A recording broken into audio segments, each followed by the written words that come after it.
안녕하세요. 김호준입니다. 어제 김관진 전 국방장관, 임관빈 전 국방부 기획실장의 석방에 대해 자유한국당이 논평을 냈습니다.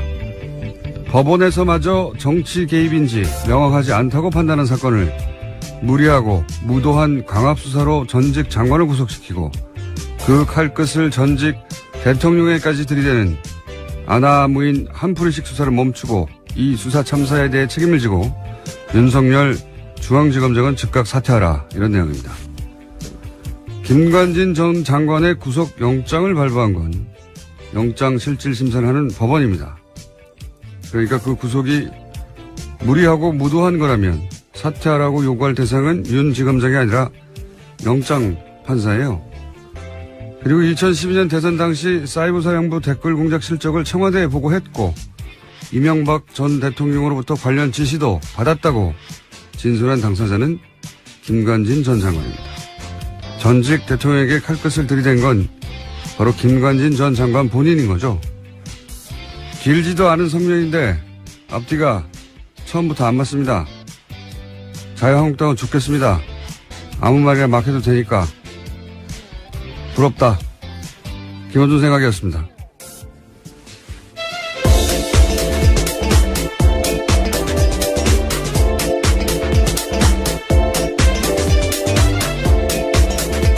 시사의 김은지입니다. 우리는 말이 되는 말만 해야 되는데요. 예. 아무 말이나 막 해도 되고 참 부럽습니다. 자, 첫 번째 뉴스는 뭡니까? 네, 이건희 삼성전자 회장의 차명 계좌가 추가로 확인됐다고 어제 SBS가 보도했는데요. 국세청 조사 결과 이건희 회장의 차명 계좌가 지금까지 알려진 4조 5천억 원 외에 더 있다라는 겁니다. 최근 국세청은 더불어민주당 이건희 차명 계좌 TF에 조준웅 특검에서 밝혀진 것 이외에도 국세청이 파악한 이 회장의 차명 계좌가 더 있다라고 보고했다고 하는데요. 이 새로운 차명 계좌 역시 과세 대상이라고 밝혀서 이른바 깡통 계좌가 아니다라는 것을 확인시켜줬습니다. 이거는 이제 2008년 특검 때, 삼성 특검 때 4조 5천억 밝혀진 거, 그게 전부가 아니다는 얘기가 나온 거죠. 예. 네, 그렇죠. 앞서서도 나온 바가 있는데요. 이번에 더 구체적으로 나온 겁니다. 이 이야기는 이제 약간 애매모호하게 표현됐는데, 지난 6월 달에, 예, 국세청장 인사청문회에서 나온 이야기예요. 이제, 뉴스공장에서도 짧게 한번 다뤘고, 당시 송영길, 박영선 의원이 질의과정에서 이 얘기가 나왔거든요. 대략 한 5천억 정도, 역외 탈세가 있지 않았냐라고 2015년 때 봐줬다는 제보가 있다, 누군가가. 그게 사실이냐고 당시 한승희 국세청장 후보한테 물었어요. 그때 이제 한승희 국세청장이 이제 국세청에서 항상 하는 답변, 개별 납세 정보는 공개할 수 없다고 하면서 확인해 줄 수 없다고 하면서 당시 넘어갔거든요. 근데 고개만 끄덕이고 넘어갔습니다. 예, 당시 거론된 금액이 당시는 5천억이었는데 이번에는 좀 더 자세한 금액이 나왔죠. 더 많죠. 예, 오늘 아침 한겨레 신문을 보면 내용이 더 자세한데요. 국세청에 따르면 이 기간 동안, 그러니까 2015년 10월부터 6개월 동안 박근혜 정부가 운영한 미신고 역외소득 재산 자진 신고 제도가 있습니다. 이때 국외 은닉 계좌를 과세 당국에 신고했던 것으로 보이는데 그때 123개의 국외 은닉 계좌가 신고됐고요. 신고 금액은 2조가 넘습니다. 이게 이제 최초로 있었던 일이거든요. 지금 언론의 포커스는 그러니까 계좌가 더 있었다. 그리고 금액은 2조가 넘는다. 그리고 그렇다면은 당신은 이제 형사적 관용 그래가지고 이제 처벌하지 않았는데 이게 외국환 거래법이나 조세 뭐죠? 조세범 처벌법 네. 있습니다. 그걸 위반하면 대주주의 경우에 의결권을 제한한다.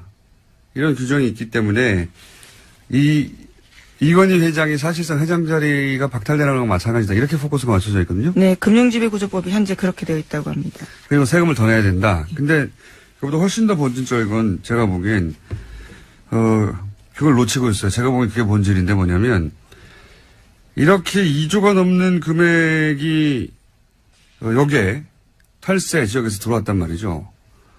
2조가 넘는 금액을 아무런 처벌하지 않고 그냥 넘어가도록 국세청 단위에서 봐줄 수가 없는 거예요, 이거는.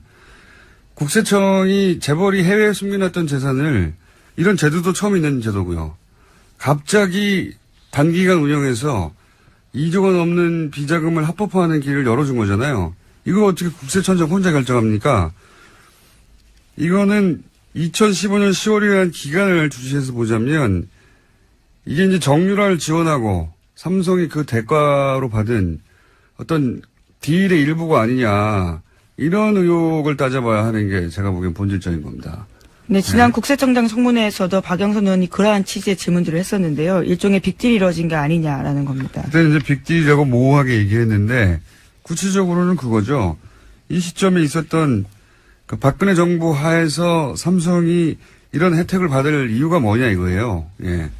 무슨 일이 있었길래 이런 혜택을 2조나 되는 불법적인 자금을 합법화시켜줬잖아요. 네, 결국 승계 작업과 연관되어 있는 게 아니냐라는 의심을 하는 건데 2014년 5월달에 이건희 회장이 사실상 쓰러졌거든요. 그러니까 숨져 있는 상태라고 보여지는데 그와 관련해서 2015년 10월달에 정말 아주 한시적으로 이런 제도들이 있었습니다. 그러니까 요 제도를 통해서 이제 삼성이 2조가 넘는 금액을 합법하고 군대로 들여오고 아무런 처벌도 받지 않고 처음 있는 일입니다.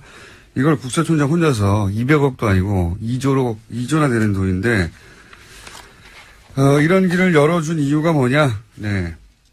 이건 국세청이 이런 걸 잡으라고 있는 데지, 이런 데를 봐주라고 있는 데가 아니에요. 굉장한 특혜이기 때문에, 이 특혜는, 어떤 딜의 결과 아니겠는가. 이거 검찰에서 따져볼 사안. 세금 더 많이 받고, 뭐 이건 또 다 중요한 얘기인데, 본질적으로는 왜 이런 특혜가 그 당시에 주어졌는가. 삼성에게. 예. 최초로. 그걸 따져봐야 된다. 이거 수사 대상이라고 봅니다, 저는. 예. 이건 아무도 지적하지 않기에 제가 날카롭게 지적해놓고 이게 본질이다. 예. 자, 다음 뉴스는요. 네, 김관진 전 장관 등에 대한 석방이 계속해서 논란입니다. 관련해서 김관진 장관 시절에 합참의 군사전략서와 국방대학교의 보고서에 정부를 비판하는 사람을 종북으로 규정하는 문서가 나왔다고 어제 JTBC가 보도했습니다. 뿐만 아니라 군이 민간 사이버 요원을 활용해서 대응해야 한다라는 내용도 나와 있는데요. 본문에 보면 국내 북한 동조 세력이 30에서 50만 명 정도 된다라고 집계했고요. 잠재적 종북 세력이 300만 명이라면서 4대강 사업이나 반값 등록금 등 이명박 정부의 정책에 반대하는 움직임에 북한의 개입이 있다라고 주장하고 있습니다. 4대강 사업 반값 등록금. 예.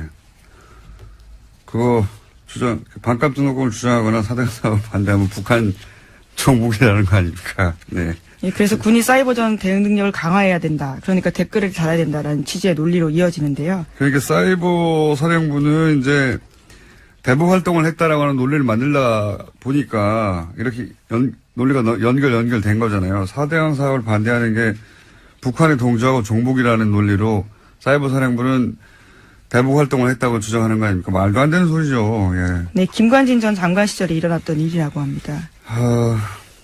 근데 이제 석방이 됐고요. 네. 네, 관련 문건은 김종대 정의당 의원이 확보했다라고 하는데요. 어제 JTBC가 보도했습니다. 알겠습니다. 자, 이게 정치 개입이 아니면 뭡니까? 네. 자, 다음 뉴스는요. 네, 법원이 전병헌 전 수석의 구속영장 청구서에 발부란 있는데요. 거기에 도장을 찍었다가 지웠다라는 흔적이 있다고 한국일보가 보도했습니다. 그러니까 발부란에 수정 테이프, 일명 화이트로 지운 흔적이 남아있고 기각란에 도장이 찍혀 있다라는 건데요. 이에 대해서 서울중앙지법 관계자의 해명이 있습니다. 확인이 어렵다면서 여러 영장 청구서에 도장을 찍다가 헷갈려서 화이트로 고치는 경우도 있지만 전국적으로 발부 또는 기각된 게 중요하다라는 겁니다. 아니죠. 여기서는 발부했다가 지웠다는 게 훨씬 중요한 거죠. 네, 물론 기사에 따른 해명은 그렇습니다. 제가 어제 전병헌 전 수석 같은 경우에는 MB가 살렸다라고 표현했는데 처음에는 구속영장을 찍었다가 김관진 실장 석방 이러면서 형평을 맞추려고 기각으로 한 거예요. 어차피 재청구하면 발부하려고 그런 계산이라고 봅니다. 굉장히 공교롭게도 그렇게 화이트가 칠해져 있었다. 이걸 또 누가 확인했어요. 예. 이 기자에게 박수를 보냅니다. 네, 오늘 아침 한국일보입니다. 야, 이런 디테일 아주 좋습니다. 자, 법원이 정치하는 거죠. 법원이 정치하는 겁니다. 자, 다음 뉴스는요. 네, 전국 법과대학 교수회가 어제 논평을 냈는데요. 제목은 이렇습니다. 사법부의 독립을 해치는 행위는 자제되어야 한다라는 건데 교수회 같은 경우에는 전국에 60여 개, 법대 교수 400여 명이 회원으로 참여하고 있다고 합니다. 내용을 보면요. 과거의 적폐를 청산하고 미래를 더 투명하고 공정하게 하는 노력에 지지를 표한다면서도요. 모든 시도는 헌법이 보장하는 삼권 분립과 견제가 그리고 균형, 개인의 인권 보호 등 공동체의 가치 속에서 이루어져야 한다라고 주장했습니다. 그러니까 신광열 지금 쭉 얘기하고 있는 신광열 수석부장 판사가 김관진, 임관빈 두 국방부 고위 관료들을 석방시킨 것에 대해서 비판 여론이 많자. 예. 또다시 이제 어제 하루 종일 포털에 나왔던 기사인데요. 예. 법대 교수들이 이 석방한 신광열 판사에 대해서 인터넷에서 신상털기하고 험담하는 건 자제해야 된다. 이런 연합뉴스 기사죠. 예. 어제도 이제 지난 주말 신광열 판사 비판 여론에 대해서 신상털이 인신공격, 사법부 독립 추명하면 안 된다. 이 기사가 포털 메인에 주말에 계속 있었다고 얘기했었는데 어제도 또 이런 기사가 나왔고 이 기사 역시 제가 계속 확인했는데 어젯밤 12시 직전까지 메인이 계속 있었어요. 신광열 판사를 직접 비판하는 기사는 포털 메인에 이렇게 연속으로 걸려있지 않습니다. 그런데 비판에 대해서 그렇게 비판하면 안 된다. 신상털기하면 안 된다. 험담하지 말라고 하는 기사는 계속 메인에 하루 종일 걸려있거든요. 뭔가 촉이 왔습니다. 제가. 아, 이거 이상하다. 그래서 이제 좀 체크를 해봤더니 이 성명을 어디서 했나 봤더니 전국 법과대학 교수예요. 예. 네, 그렇죠. 400명이 회원으로 참여한다고 하는데 보통 이런 성명을 내면 성명서에 누가 참여했는지 이름이 기재됩니다. 참여 교수들. 없어요? 이상한데? 이 기사가 계속 걸려있는 것도 이상해서. 그래서 연역을 찾아봤더니 이명박 정부 출범 첫 해에 3월에 창립한 사단법인인데 현재 홈페이지는 작년 11월이 첫 게시물입니다. 공지 게시물 합쳐서 총 6개 있고요. 그러니까 홈페이지는 텅 빈 수준이라고 보시면 됩니다. 그동안 활동한 게 뭔가 확인해봤더니 확인되는 거는 원전 공론화위원회는 법적 근거가 없다. 예, 정부를 비판하는 내용.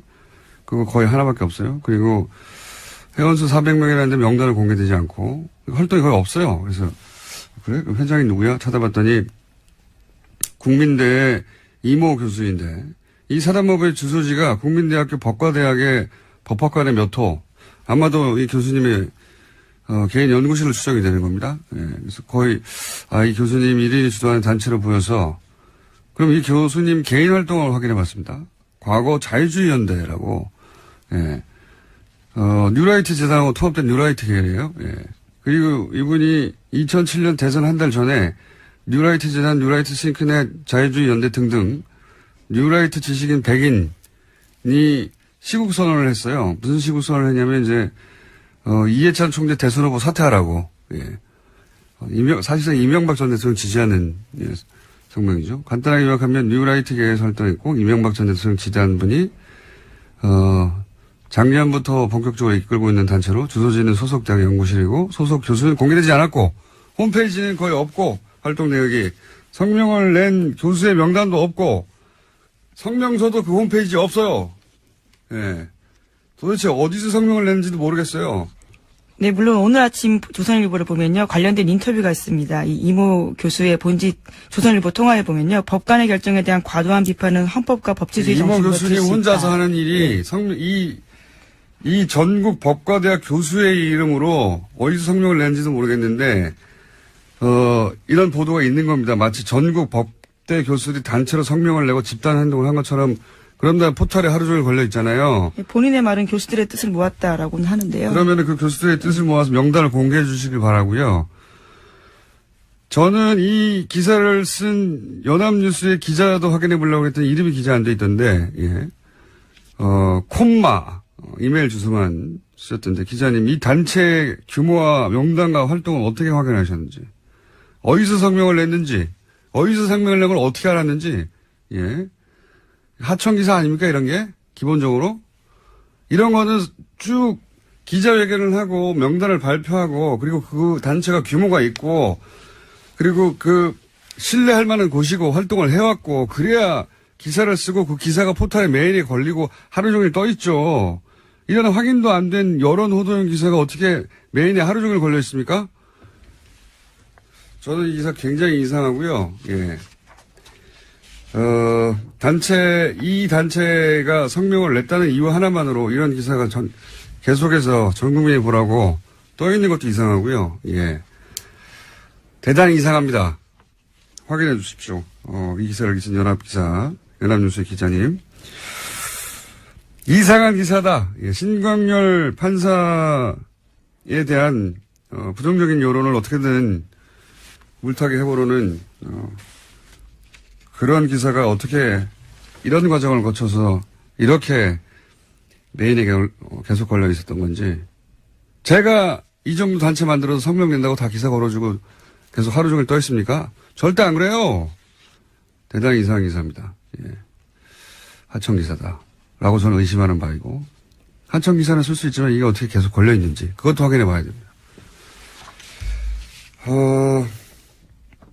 여기까지 하고요. 다음 뉴스는요? 네, 내일 확인해서 다시 해볼게요. 네, 어제 박근혜 전 대통령의 재판이 42일 만에 열렸습니다. 하지만 박근혜 전 대통령은 재판에 나오지 않았는데요. 건강상 문제로 출석이 어렵다라면서 불출석 사유서를 냈습니다. 재판부는 어제 사실상 박근혜 전 대통령을 향해서 최후 통첩을 했는데요. 거동할 수 없을 정도의 건강 악화 등 정당한 사유로 볼 수 없다라는 겁니다. 그래서 오늘도 재판에 나오지 않으면 피고인 없이 재판을 열 수 있다라고 밝혔는데요. 오늘 오전 10시에 다시 재판이 열립니다. 알겠습니다. 네. 아프실 예정인 거는 오래전 예언인데 계속 적용되고 있습니다. 자, 다음 뉴스는요? 네, 어제 우병우 전 수석 재판도 있었습니다. 여기에 이석수 전 특별감찰관이 증인으로 나왔는데요. 굉장히 자세한 증언들을 많이 했습니다. 자신이 파견 경찰관을 통해서 경찰 내부 이야기를 들어보니 우병우 전 수석의 아들의 운전병 보직 이동은 명백한 특혜라고 보고받았다라는 건데요. 그 당시에 자신이 운전병 뽑는 기준이 뭐냐라고 물어보니 건강 좋은 놈을 뽑았다라는 답변이 왔다고 합니다. 그러자 자신이 반박을 했다고 하는데요. 훈련소에서 병원 입원한 기간이 길었는데 왜 우전 수석 아들을 뽑았냐라고 다시 묻자 전혀 상대방이 답변을 하지 못했다라는 겁니다. 굉장히 중요한 증언이라고 제가 개인적으로 생각하는 대목은 뭐냐면, 미르 재단, K스포츠 재단, 여기에 대해서는 왜 감찰을 하지 않았냐. 그게 예를 들어서 우병우 전 수석의 아들 문제보다 훨씬 중요한 거 아니냐. 이런 취지의, 질문에 대해서, 미르 K 재단은 대통령이 뒤에 있다고 판단을 했기 때문이다. 그러면서 이유를 댔어요. 왜 그렇게 생각했는지. 그렇게 대통령이 뒤에 있는 게 아니라면 민정 쪽에서 잡았을 테니까. 예. 이게 이제 청와대 내에서 감찰을 하는, 네.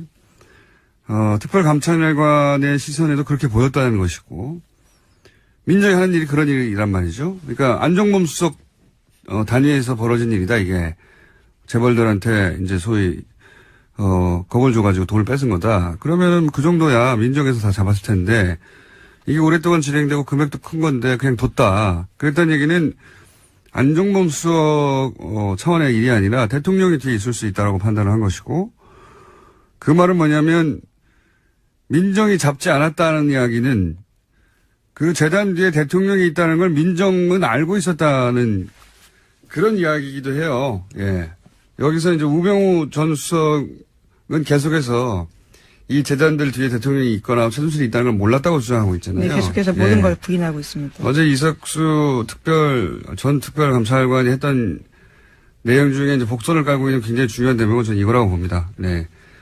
우병우 전 수석은 당연히 알만한 위치에 있었고, 당연히 대통령이 그 뒤에 있다는 걸 알고도, 예, 그냥 뒀다. 라고 얘기한 거죠. 예, 그 외에 뭐, 아들 특혜나, 뭐 이런 문제는 마이너한 문제라고 봅니다, 저는. 예, 특혜 있었겠죠. 예. 본인도 이제 청탁받은 사람까지 확인했는데 누군지 말하지 않았다는 거잖아요. 예, 특혜는 맞는데. 그리고 이런 얘기도 있죠. 그 감찰 조사를 하려고 했더니 이제 답변서에 불법 감찰하면 형사처벌 대상된다라고 우병우 전 수석이 답장을 보냈다죠. 질문에 대한 답은 안 하고. 그러니까, 까불면 네가 갑방 간다? 이런 협박인 거죠. 예. 우병우 전 수석의 힘이 그 정도였다. 실제로 전화를 걸어서 언론이 문제 제기해도 다음 주면 조용해질 텐데 왜 성급하게 감찰하냐 이렇게 항의한 바도 있다고 합니다. 우병우 전 수석은 모든 거를 자기 힘으로 다 무마할 수 있다고 생각했던 그런 위치에 있었기 때문에 이렇게 대응했겠죠. 네, 그래서 국정원을 통해서 이석수전 감찰관을 불법 사찰한 혐의도 받고 있는데요. 이와 관련해서는 우 전 수석은 내일 피의자 신분으로 검찰에 출석합니다. 자, 우병우 전 수석은 뭐 계속해서 얘기하지만 거의 기각되지 않는 통신영장도 두 번 연속 기각되는 초유에 이건 그냥 수사하지 말라는 거거든요. 우병우 전 수석은 법원에서도 누군가 봐주고 있는데 누군가 봐준다에 누군가도 중요하지만 왜 봐주냐가 더 중요하죠. 왜 특별히 우병우 전 수석은 이런 이상한 일들이 일어날까? 예. 뭔가 알고 있는 거죠.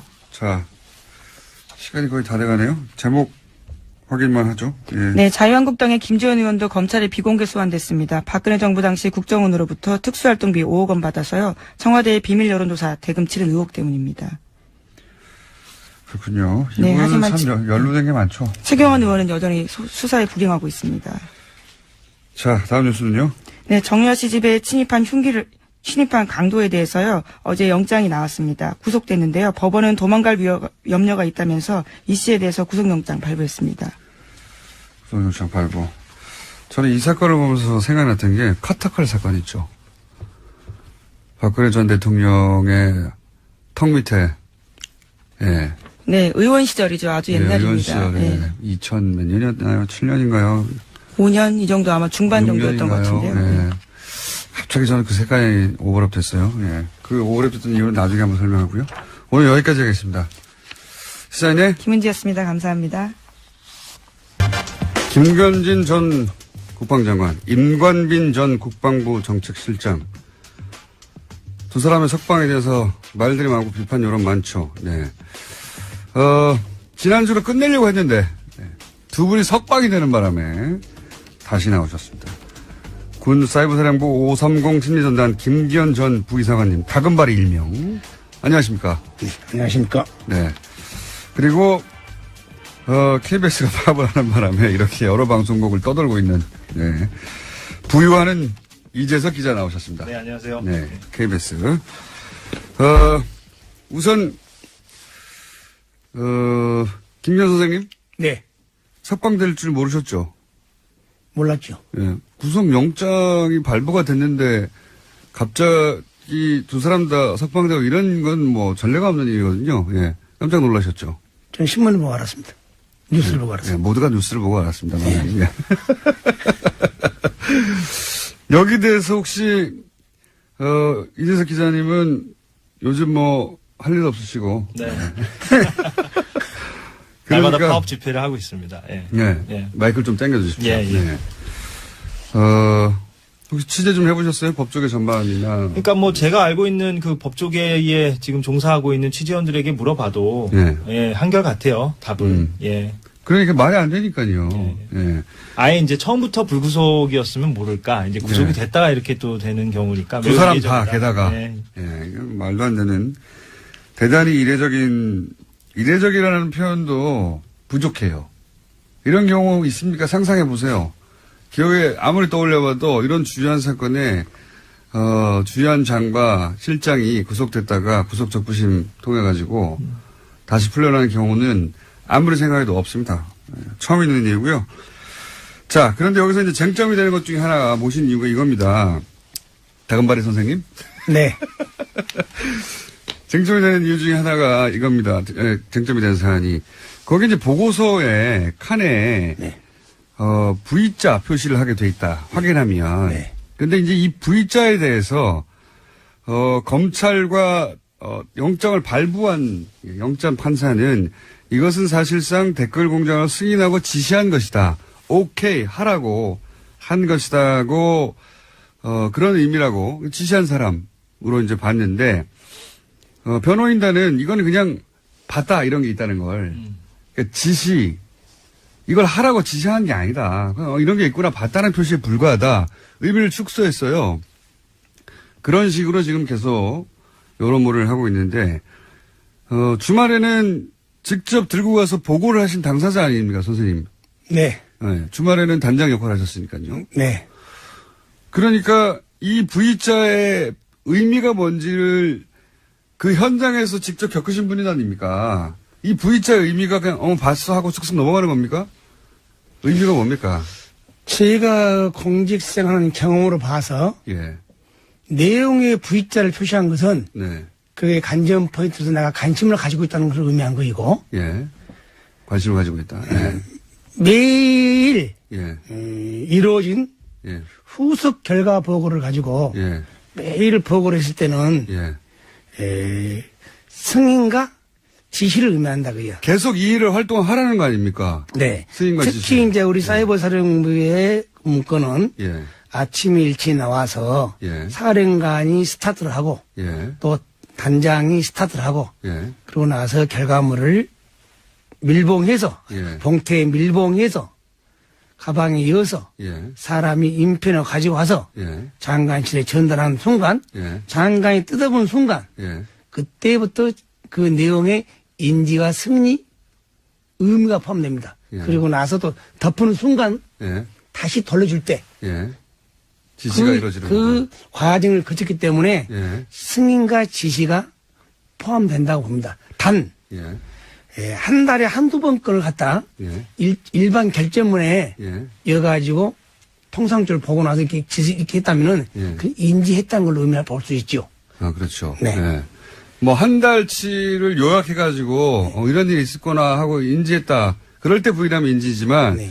이건 매일매일 어제 한 일을 확인하고, 그리고 내일도 또 할까요? 라는 승인을 하고, 그렇죠. 지시하는 의미란 말이죠. 어제 일을 잘했구나. 내일도 또 해. 이런 의미라는 거 아닙니까? 당연히. 그러니까 그 당시에 내가 방금 나왔잖아요. 매일 이루어지는 후속 보고이기 때문에 예. V자일 뿐 승인과 지시가 의미가 함축되어 있다. 예. 그것은 뭐냐면은 그 2012년도 2월 달에 사이버사 작전 지침이 있잖아요. 예. 그 내용을 근간에 서명을 했잖아요. 예, 예. 그 내용을 근간으로 보고서를 만들기 때문에 예. 굳이 서명을 안 해도 매일 들어가는 보고서는 지시와 승인이 포함됐다고 저는 생각합니다. 당연히 그 실제 결제를 받으러 가셨던 분의 판단이 이러하고 실제 또 이런 문건에 예를 들어서 이런 부분은 더 알아봐라. 이런 부분은 어떻게 해라. 이런 내용도 있지 않습니까? 그렇죠. 만약에 그 당시에 그 지시와 승인이 안 했으면은 예. 뭐 간헐적으로 하는 보고서 아니고 예. 매일 가니까 예. 이거 보고서 한번더 엮지 마. 예. 만들지 마. 예. 라고 지시했으면은 굳이 이태하 단장과 연재옥 사랑이나 옥동호 사랑이 왜 보고서를 만들겠습니까? 그렇죠. 예. 예. 나는 그에 대해서는 참 나도 공직단 했지만은 말도 안 되는 소리다. 말에 도움잘 수 없습니다. 예. 만약에 이거에 승인과 지시의 의미가 없다는 말씀하신 대로 이거 매일 왜 가져와? 그렇죠. 하면 끝나는 거거든요. 네. 예. 근데 매일 보고 매일 체크를 했다는 건 이전 거를 승인하고 앞으로를 계속 지시하는 거 아닙니까? 네. 연속하라고. 네. 당연한 이야기고. 그리고 피드백도 있었죠. 장관 쪽에서. 네. 당연히. 네. 뭐 예를 들면 어떤 피드백이 있습니까? 통상적으로 이제 장관님께서는 원보이다 보니까 다른 장관님과 의장님 정책실장급만 우리 이제는 관심을 갖죠. 예. 가지고는 항상 그 해소에 와서 뭐 체크사항이 있나, 예. 뭐 지시사항이 있나. 그리고 나서 이제 그날 오후에 한 16시경에 예. 회의를 하죠. 예. 예, 회의. 그래서 뭐 어떤 피드백이 있습니까? 그 당시 피디본 내가 기억에 나가실 때는 피디본인데 줄 쳐진 걸 내가 많이 봤죠. 이런 줄이 쳐져 있다. 피디본 내가 큰 내용을 못 봤지만. 예. 네. 자, 또 이런 얘기도 합니다. 뭐냐면, 이 댓글을 본 적도 없다. 이 장관은 계략적인 것만 알지 댓글을 본 적도 없는데 어떻게 지시를 한단 말이냐. 이런 식의 변호도 있어요. 네. 여기에 대해서는 뭐라고 하시겠습니까? 그러니까 참여정부실 우리 합참 의장이실 때 우리 김관희 장관님께서는 예. 그때는 댓글을 본 일이 없죠. 예, 왜냐하면은 그 당시는 그야말로 인트로 공간에서 예. 영상과 원고와 카툰 같은 걸 가지고 어떻게 북한이나 주민들을 동의할 수 있을까. 예. 그것을 기초 단계이기 때문에. 예. 그러나 그것이 이상하니 참여정부가 끝나고 임명과 정부가 들어서부터 예. 이 점정적으로 진화해 갔죠. 예. 그 지난 국민을 상대로 거꾸로 북한이 아니라. 정점이 이제 그것이 많이 왔죠, 이렇게. 예. 그러니까 이것이 뭐 이태하 단장이 책임있다, 연재고기가 책임있다는 걸 떠나서 그 당시 초대 2대 3대 장관님들, 초대 2대 3대 의장님들, 초대 2대 3대 정책 실장님들 명백히 말씀을 하고 피를 했으면 좋겠어요. 그래야 일이 빨리 끝나지 내 책임이 아니다, 네 책임이 아니다 한다는 것은 우리가 오히려 우리 국방 안보를 약화시킬 우려가 있다고 저는 봅니다. 제가 이제 질문의 요지는 이제 어떤 거냐면, 김관진 전 장관 쪽에서 댓글을 내가 직접 그 내용을 본 적도 없다. 몇천 개가 되는데, 몇천 개의 댓글을 직접 본 적이 없겠죠, 당연히. 근데 이걸로 이제 자기는 개략적인 현황만 보고받고 그냥 봤다는 의미로 체크를 했을 뿐 구체적으로 지시하지 않았다. 연장선상에는 하는 말이거든요. 근데 이제 보고 내용이 뭐였냐가 이제 중요하잖아요. 그렇죠. 그럼요. A4 한 장짜리 그 보고 내용이 무엇이었느냐. 예. 어떤 내용을 보고하는 겁니까? 그 댓글 뭐 수천 개를 내용을 쓰진 않을 테고. 그렇게 쓸 수가 없죠. 장관에게 그렇죠. 보고서가 올라갔는데 그 보고서 안에 댓글이 쭉 열거될 수는 없는 것이고요. 그러니까요. 예. 이 해명은 그러니까 포인트를 벗어난 거고요. 그 보고서 내용이 그럼 구체적으로 어떤 겁니까? 예를 들면. 통상적으로 이제 좀 진화돼가지고 최초에는 국방이나 군사 북한을 했는데 어느 날 갑자기 뭐 국가 정책, 4대강 사업이나 또 뭐 어차피 제주 해군 기지 또 뭐 자원외교, 대통령 순방외교 그거 이제 찬반 여론을 대통령의 호의적인 여론을 만드는 거 아닙니까? 말하자면. 그렇죠. 그 수치가 나오는 거죠. 수치가 나오죠. 그러니까 최초에는 대통령 순방 이유가 반대가 90, 찬성이 10. 그럼 밤새 우리가 작전한 결과 찬성이 80, 반대가 20. 찬반을 뒤집어 놓는 거죠. 그 숫자만 장관이 보는 것이지 이렇게 그 댓글의 팩트는 그러니까 댓글의 구체적인 내용은 사실 장관 알 필요가 없고 그렇죠. 결국은 이 댓글 활동이 어떤 효과를 불러왔느냐. 그렇죠. 댓글 활동이 대통령한테 비판적인 어떤 여론이 있었는데 그거를 사이버 사령부가 작업을 해가지고 바꿔놨다. 그런 결과를 보고하는 거잖아요. 그러니까 장관은 댓글 내용 하나하나 봤다 안 봤다가 중요한 게 아니라 그렇죠. 그 댓글이 결국 목적하는 바가 뭐였냐. 그렇죠. 그 국내 정치에 개입해서 여론을 호도하려는 거였다는 건 명백히 알고 있었다는 거 아닙니까? 그렇게 찬반이 뒤집어졌다. 이런 결과를 매일매일 보고하는 거잖아요. 매일매일. 매일매일 보고할 때 있고 또 언론상에 국가 정책 비난이 안 나오면은 또 안 할 때도 있죠. 그러면 가장 길게 쉰 적은 얼마나 쉰 겁니까? 거의 한 것 같아요. 제 생각에는. 일요일 빼고는 거의 한 것 같아요. 일요일 빼고는 거의. 공휴일하고. 공휴일과 일요일만 쉬고. 그래서 공휴일과 일요일 날, 댓글 작업들이 좀 덜하다 싶었군요. 쉬셔야 되니까. 이것도 변명이 안 되는 거죠. 기본적으로.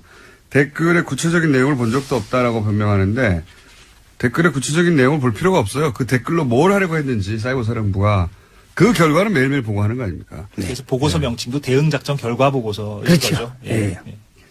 그게 이제 형태 그리고 또 하나의 유형이 저게 있었다면서요. 지난주에 말씀하신 그 특정 지역 출신들만 따로 모아가지고 이제 이거는 그나마 정책이라고 포장이라도 할 수 있잖아요. 무슨 4대강을 반대하는 네티즌들을 공격하는 게 군이 할 일은 아니긴 한데 그래도 정책이라고 변명이라도 할 수 있는데 그게 아니라 직접 당시 야당 정치인들을 공격하는 댓글을 따로 다는 팀이 있었다면서요. 그것은 내가 이제 그 당시는 눈이는 하기는 못했는데 수사가 진행되고 청와대로 보고한 내용을 보고 그분들이 했구나. 주로 그분들은 내가 이제 말씀드리면 참 군무원을 뽑아가지고 그 당시 우리 단에서 근무하면서 군무를 전환을 시켜요. 전환시킨 요원들을 이제 일부 이제 작전가로 투입을 시키죠. 군무원을 전환시킨 다음에 작전가에 투입시킨다. 그런 일부 요원들을 아마 그런 요원들이 많이 했지 않나 제가 생각이 듭니다. 그 요원들은 이게 따로 관리가 되고 있었다는 거잖아요. 그렇죠. 따로 관리죠. 그래서 이제 충성심이 높은 혹은 뭐 특정 지역 출신들만. 그러니까 이제 그때 당시 이태하 단장이 좀 내가 많이 싸우고 됐지만은 주로 진급의 대상자들, 예. 그리고 또 이제 그 특정 지역 사람들, 예. 그리고 또 군무원으로 전환, 정자로 하지 말죠. 그냥 경상도 지역 사람들. 예. 호남 지역은 배제하고 경상도 사람들만 그리고 군무원으로 구성했다는 전환시킨 거니까. 사람들, 예. 그런 사람들 데리고 이제 많이 하는 거죠. 그러니까 경상도 출신의 호남 지역은 배제해서 특별히 따로 모아서 거기서 이제 소위 야당을 공격하게 하는 팀이 따로 있었는데 당신은 잘 모르셨는데 나중에 알고 보니 그런 팀이 따로 존재했다. 예, 그 보고서 나온 걸 봐서요. 보고서 나온 보셨고. 보고. 예. 혹시 중간에 이제 그 사람들한테 지시할 게 본인에게 잘못했다든가 그런 적은 없었어요? 실수로? 한 번 있었죠. 한 번 있어요? 그것이 언제 있냐면은 2012년 10월 20일경인데 정확히 아시네요. 그날 내가 이제 업무를 이제 우리는 항상 컴퓨터를 켜놓죠. 예. 사이버전을 하다 보니까. 예. 그러니까 딱 붙더니 무슨 어느 언론사에 쓴 글을 리트하고 나왔어요. 리트윗 하라. 예. 딱 보니까 선거 연장 기간은 어불성설이다. 투표 시간. 투표 시간 연장은 어불성설이다. 대선 때 그때 투표 시간 연장 가지고 얘기하고 있었죠. 그렇죠. 예. 8시까지 연장하자. 6시까지였는데 예. 지난 2012년 대선 때 뭐 언론에서 썼어요 그 내용을. 예. 그 연장 주장은 어불성설. 투표 시간 연장 시간은 어불성설이다고. 박근혜 후보 쪽에서는 연장하면 안 된다고. 안 된다고. 그러더라고요. 그렇죠. 네. 그런데 이제 그렇게 연장하면 안 된다는 기사를 리트윗해라. 예. 그래서 네. 무심코 니트를 했지 내가. 무심코. 하다 보니까 쭉 읽어보니까 예, 정치의 중립성을 훼손된 것 같아요. 보시니까. 예. 큰일 났다 이거. 야야 이러야. 예. 그래가지고 이름이 이 누구누구죠? 예. 이거 내가 좀 빨리 좀 니트 지워줘. 리트윗 지워주죠. 지워주고 이 사물을 다 다니면서 예. 니트를 다 지우더라게. 어. 이것이 만약에 하면은 네. 우리 군 전체가 욕을 먹는다. 음. 큰일난 사건이다. 선생님은 이것은 정책이고 이것은 아니다라는 걸 스스로 구분을 하셨는데 이거 뭐야 이거 대선에서 선거기간 그러니까 투표 시간 연장하면 안 된다는 당시 여당의 주장을 리트윗하라는 거잖아요. 네. 거기에 대해서 잘못 온 거군요 지시가. 예, 물론 잘도 왔죠. 내가 잘못 왔지만은 그 이제 이태하 단장이면 왔다 가는데 네.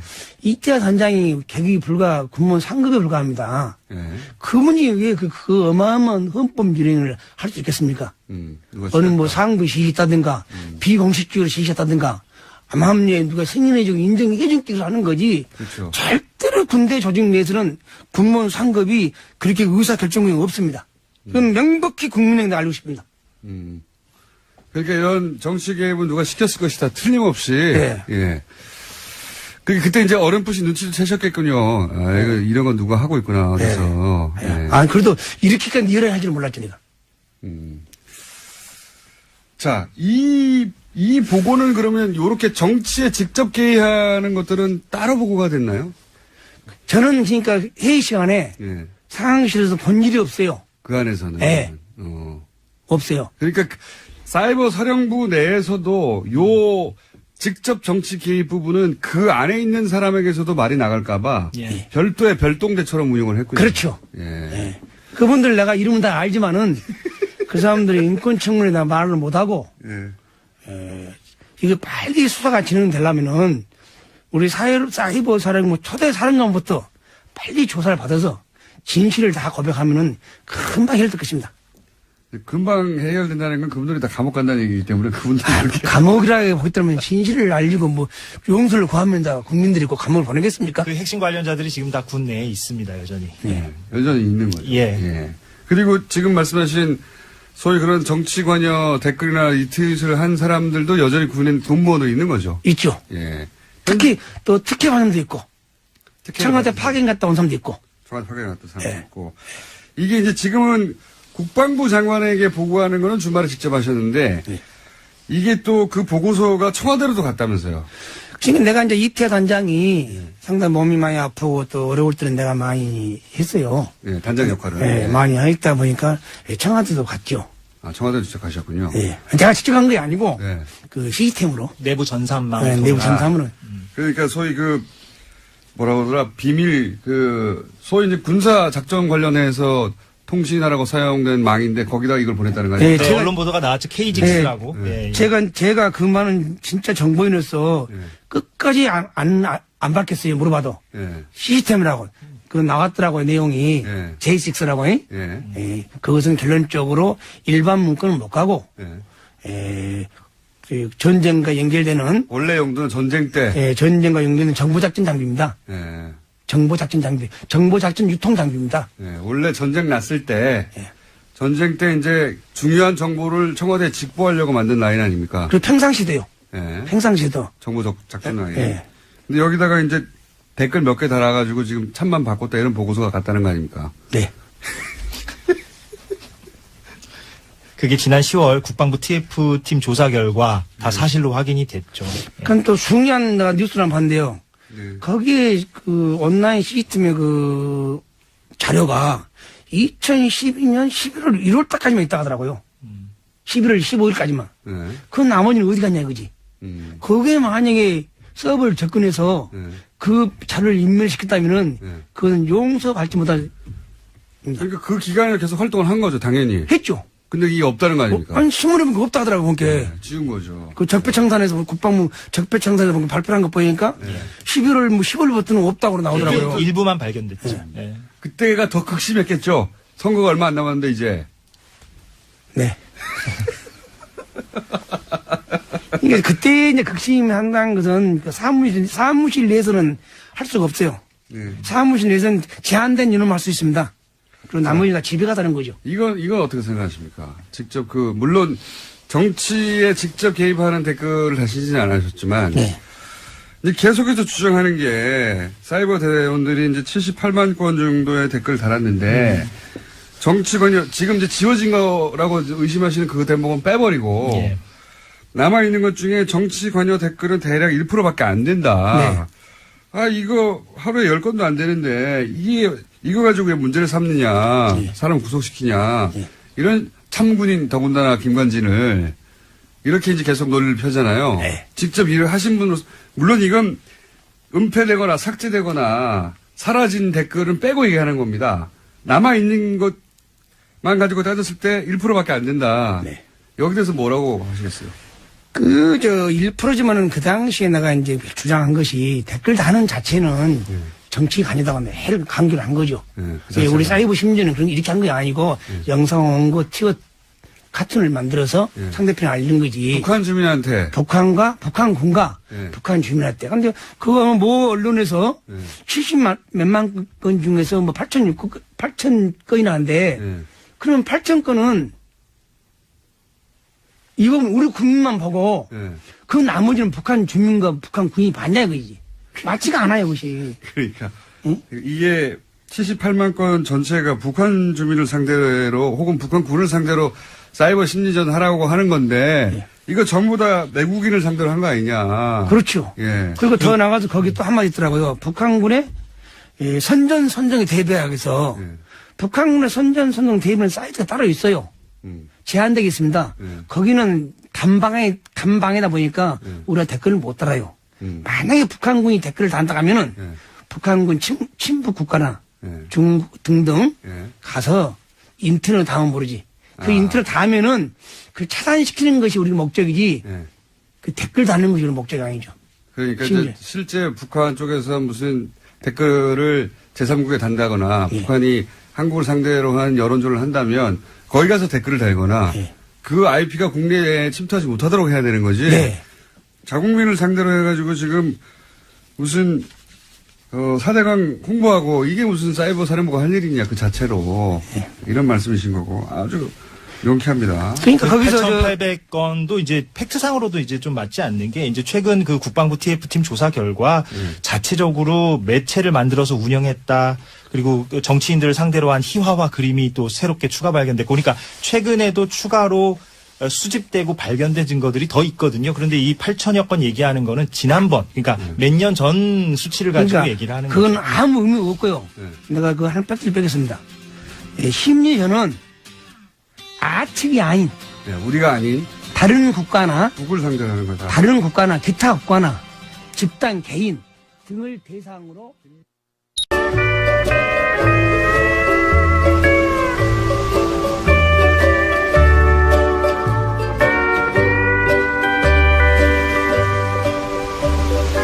네가 가라 하와이. 김어준의 뉴스 공장.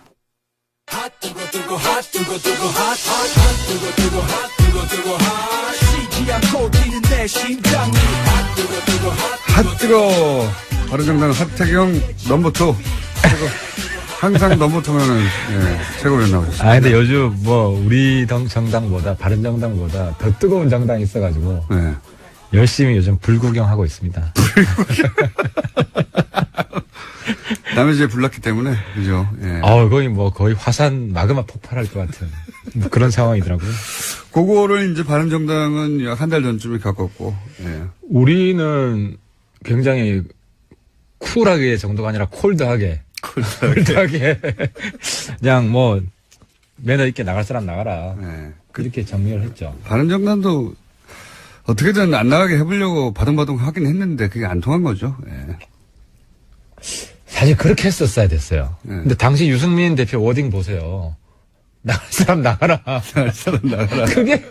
그것 때문에 또 욕 엄청 먹었어. 나갈 마음이 있더라도 잡아야지. 어차피 막아도 소용없다고 생각하니까. 유 대표가 이제 그거를 나쁘게 보면 까칠하다 그러고, 네. 좋게 보면 단호하다 그러고, 네.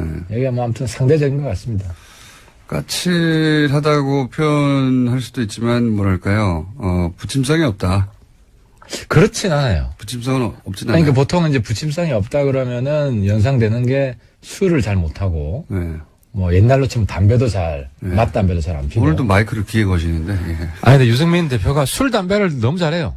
그거하고 부침성하고 무슨 그러니까 상관입니까? 이제 우리가 폭탄주를 마신다든지 술자리에서 네. 술자리에서 노는 거 보면 알잖아. 보통 부침성이 없는 사람 술자리에 친구가 없고 네. 이 양반 이 좌석 저 좌석 돌아다니면서 계속 원샷. 그건 그냥 술을 좋아하는 거 아닙니까? 그러니까 술 좋아하는 사람 치고 부침성이 없는 사람이 있냐고. 있어요. 혼자 폭주하는 사람들. 아니 근데 혼자는 안 마신다. 자, 부침성이 없군요. 아직 마이크 자꾸 귀에. 네, 이제 예. 유 대표님 같이 한잔 해야겠다. 예. 유 대표님 저희 방송에 뉴스공장에 나와달라는 얘기는 거의 1년 가까이 하고 있는데 안 나오고 계시는데. 아, 직접 하셨어요? 아니, 요청을 많이 했죠, 저희가. 굉장히.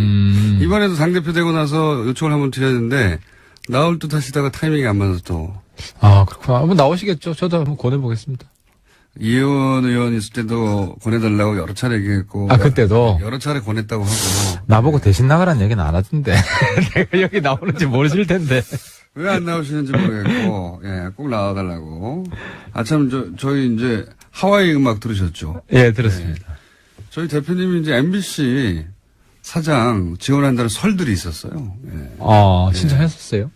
아니, 이제 그 마감됐으니까 신청을 안 하신 거죠. 설들에 대해서 지원하지 않는다고 확인돼가지고. 하와이 가시려고? 안 하셨다고? 아니, 저희를 하와이 보내주기로 했는데. 보낸 다음에 신청하려고 그랬는데 타이밍이 지났다? 그 말이 아니고, 이제 안 가시니까 하와이 보내달라고요. 자, 그 얘기 꼭 해놓고, 거기 불난집 얘기부터 해보죠. 예. 불난집이 불나다 보니까, 지지율은 뭐 끝없이 떨어지고 있습니다. 사실 그럴 수밖에 없죠. 원래. 그렇죠. 잡음이 예. 나면 무조건 보기 싫으니까요, 그쪽으로. 그래서 뭐, 호남 지역에서도 한 자릿수 지지율, 그리고 뭐, 일간으로는 3% 정도까지 떨어지기도 하고, 3%대는 잘못 누르는 거거든요. 그런 상황인데, 이거 어떻게 전망하십니까? 아니, 그러니까 저는 이제 박지원 대표한테 한 말씀 드리고 싶은 게 제가 지난번 국회 때도 박지원 대표님 쫓아가가지고 네. 좀 잘해보자. 제가 말씀드린 이유 중에 하나가 호남에서 유승민 대표 지지율이 더 높아요. 누구보다요? 안철수 대표보다. 아니, 그러니까, 언제 기준으로 확실합니까? 그건 이제 국민의당, 저는 사실 안철수 대표 요번에 존경하게 됐는데, 네. 정용식 본인이 호남에서 유승민보다 지지율이 낮다는 거를 본인들 조사한 걸 공개를 했어요. 왜냐하면은 그 유리한 조사가 있지 않습니까? 합치면 지지율이 올라간다는. 아니, 그렇더라도 자존심이 엄청 상하지. 사실, 호남이 만드는 그것만 게. 빼라고 어떻게 말을 합니까?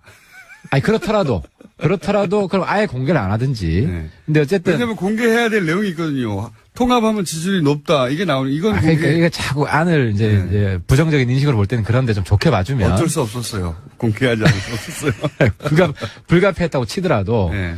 그래서 이제 박지원 대표가 민주당이랑 손잡을 게 아니면 어차피 다음 총선에는 몰라도 이번 지방선거에는 민주당이랑 손잡기 어려워요. 민주당이 후보 안 내겠어요? 아니, 박지원 대표님 호남, 전남 지사 나오신다면서요? 공식선언은 하지 않았지만, 예. 그런 분위기는. 그렇죠. 본인도 뭐 부인하지 않았고. 예. 그럼 민주당이 후보 안 낼 수가 없어요.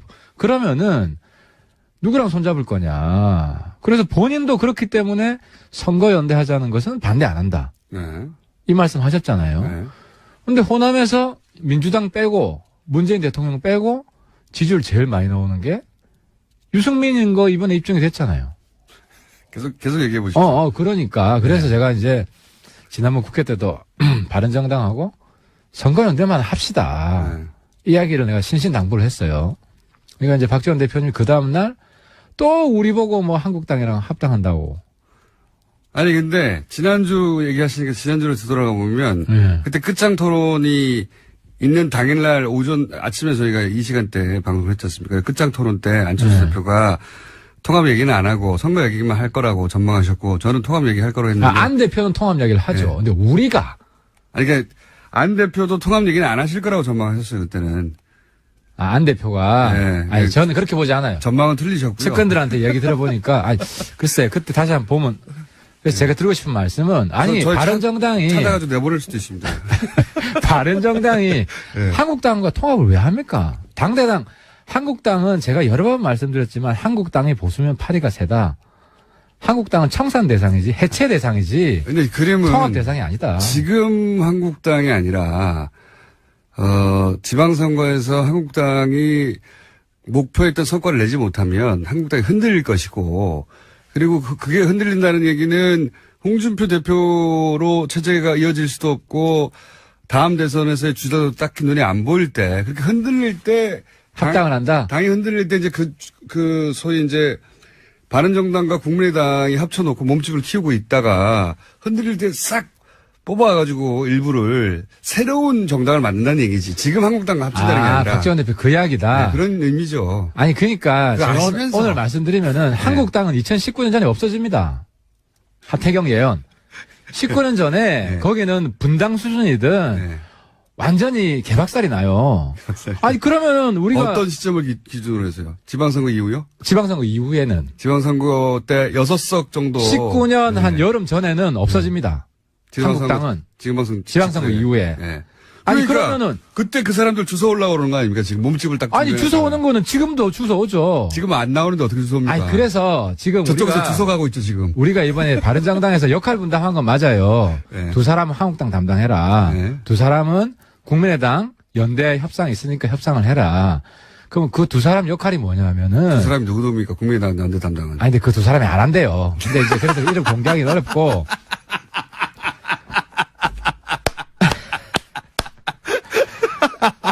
그러니까 이제 우리가 역할 부여하려고 했던 거는. 역할 분담을 하려고 했는데 두 사람이 안 한다고 그랬어요? 안 한다 그러지. 왜냐하면은 한국당이 홍준표가 일단 당대당 통합 안 한다고 했고. 한국당 담당은 누구였습니까? 아니, 그러니까 내가 하려고 그래, 내가. 하태경 의원님이 하면 잘도 되겠다, 그게. 아니, 왜냐하면 그 중에 좀 괜찮은 사람들 연락해가지고 만나가지고 네. 지금이라도 일 와라. 하여튼 담당으로 내가 이제 지난번에 좀 누구 담당 좀 해라 그러는데 누가 하겠어요, 한국당 담당을 솔직히 이야기해서. 그러니까 담당도 없어요. 박지원 대표는 담당이 있다 그러는데 이름까지 얘기했더만. 담당을 정하려고 했는데 실패했다는 거 아닙니까, 지금? 아니, 박지원 대표는 정했다고 이야기했는데. 정하려고 한 것까지는 들으셨나 보네. 우리는 정하려고 했지. 왜냐하면은. 그러니까 이거는 아예 틀린 이야기는 아니네요. 지도부 이야기는 네. 한국당에도 좀 말 되는 사람. 그러니까 찾아보니까 그 100몇 명 일일이 다 이제 검토를 해보니까 말 되는 사람이 없어, 별로. 한 5손가락 아니에요. 그 사람들 만나서 얘기 좀 해봐라. 5사람 누굽니까? 한 사람만 이름 얘기해 주세요, 그러면. 그 중에서. 말이 그나마 좀 통하는 사람. 다른 쪽에. 김성태 의원입니까, 혹시? 아니, 소위 말하는 철새 부대는 다 빼고. 철새 다 빼고. 원래 있던 사람 중에. 원래 있던 사람들 중에. 몇 분 있어요. 그래도 말이 좀 통하고. 네, 제가 이제 저랑 한 번씩 통화를 하는데. 그건 누굽니까? 한 사람만 얘기해 주세요. P모 의원, K모 의원 이런 식으로. 한 3선도 있고. 3선도 초선도 있고. 네. 한 4선도 있고 그래요. 그 중에. 네. 4선급으로 하는 사람.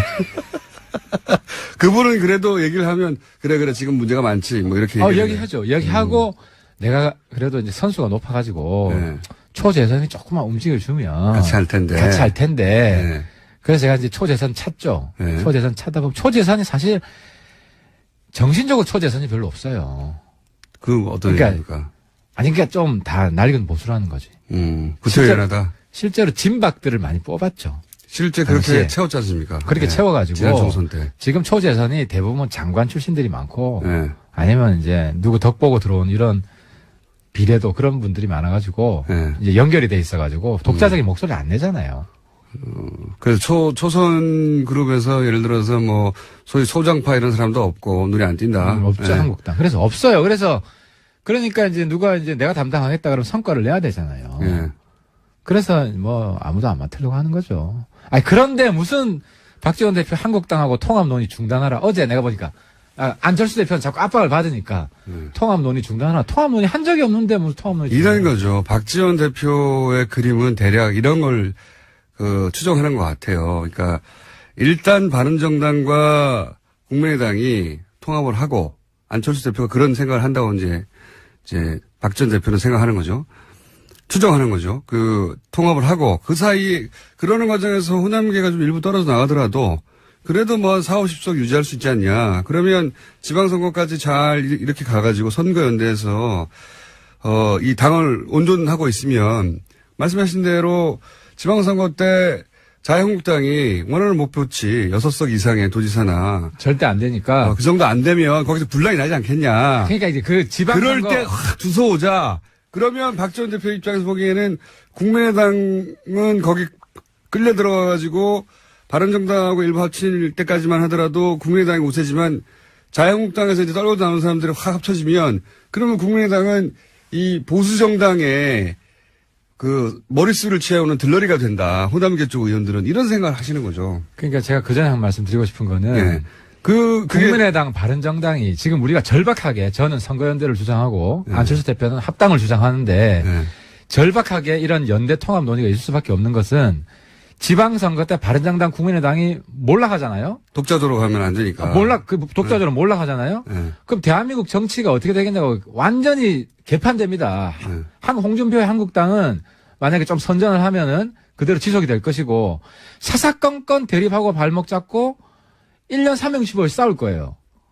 그럼 국회에서 다수 아닙니까? 적어도 120석 넘을 거 아니에요. 바른정당도 흡수되고 하태경, 유승민만 딸랑 남아가지고 무소속 연대하고 있고 이런 식이 되면은 안 되기 때문에 나라도 망하고 국민도 힘들어지기 때문에 바른정당 국민의당이 살아야 우리가 중간에서 문재인 대통령 도와줄 건 도와주고 막을 건 막고 이렇게 협치가 된다는 거죠. 그래서 그러니까 박지원 대표님은 자꾸 이거를 이 역할은 우리가 한국당이랑 아니 지방선거 뒤에 무슨 일이 일어날지 누가 알아요. 당장 내일 일도 모르는데. 근데 유승민 대표도 비슷한 그림 아닙니까? 유승민 대표도 일단 지금은 몸집이 작지만 국민의당과 이렇게 통합을 한 다음에 기다렸다가 한국당에서 떨궈져 나는 사람들 확 먹으려고 그러는 거 아닙니까? 김어준 공장장님의 한계가 내가 보기 거기까지인데 정치에 각본대로 된 정치가 하나도 없어요. 각본대로 된 정치는 없지만 각본은 항상 있잖아요. 제 말은 각본을 말하는 겁니다. 머릿속에 자기가 생각하는 상상이 있는데 예를 들어서 실제로 국민의당 바른정당 연대가 잘 됐어요. 네.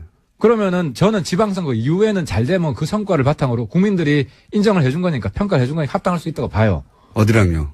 그 지방선거 이후에 지방선거 이후에만 합당할 수 있다. 합당할 수 있다. 저는 네. 그렇게 봐요. 네. 합당을 했어요. 네. 왜냐하면 뭐 서울시장도 우리가 먹고 부산시장도 우리가 먹고 야 니들 진짜 미래가 있다 합당해라. 네.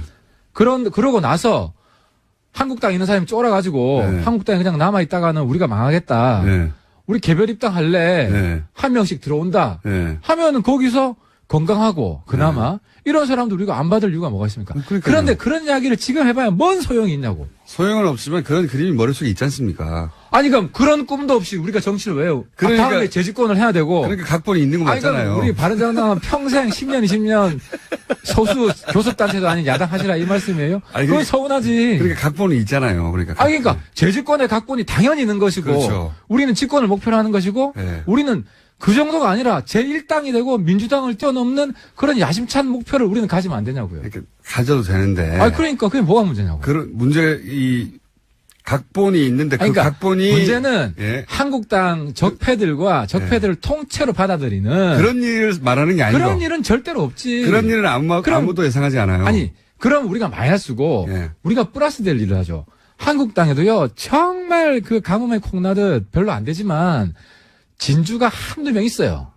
찾아보면. 그나마 건강하게. 지금 이렇게 말해놓으면 나중에 어떻게 하실려고, 그 각본대로 될 상황이 왔어. 어떻게 하실려고 그래. 한두 명밖에 없다고 그랬는데.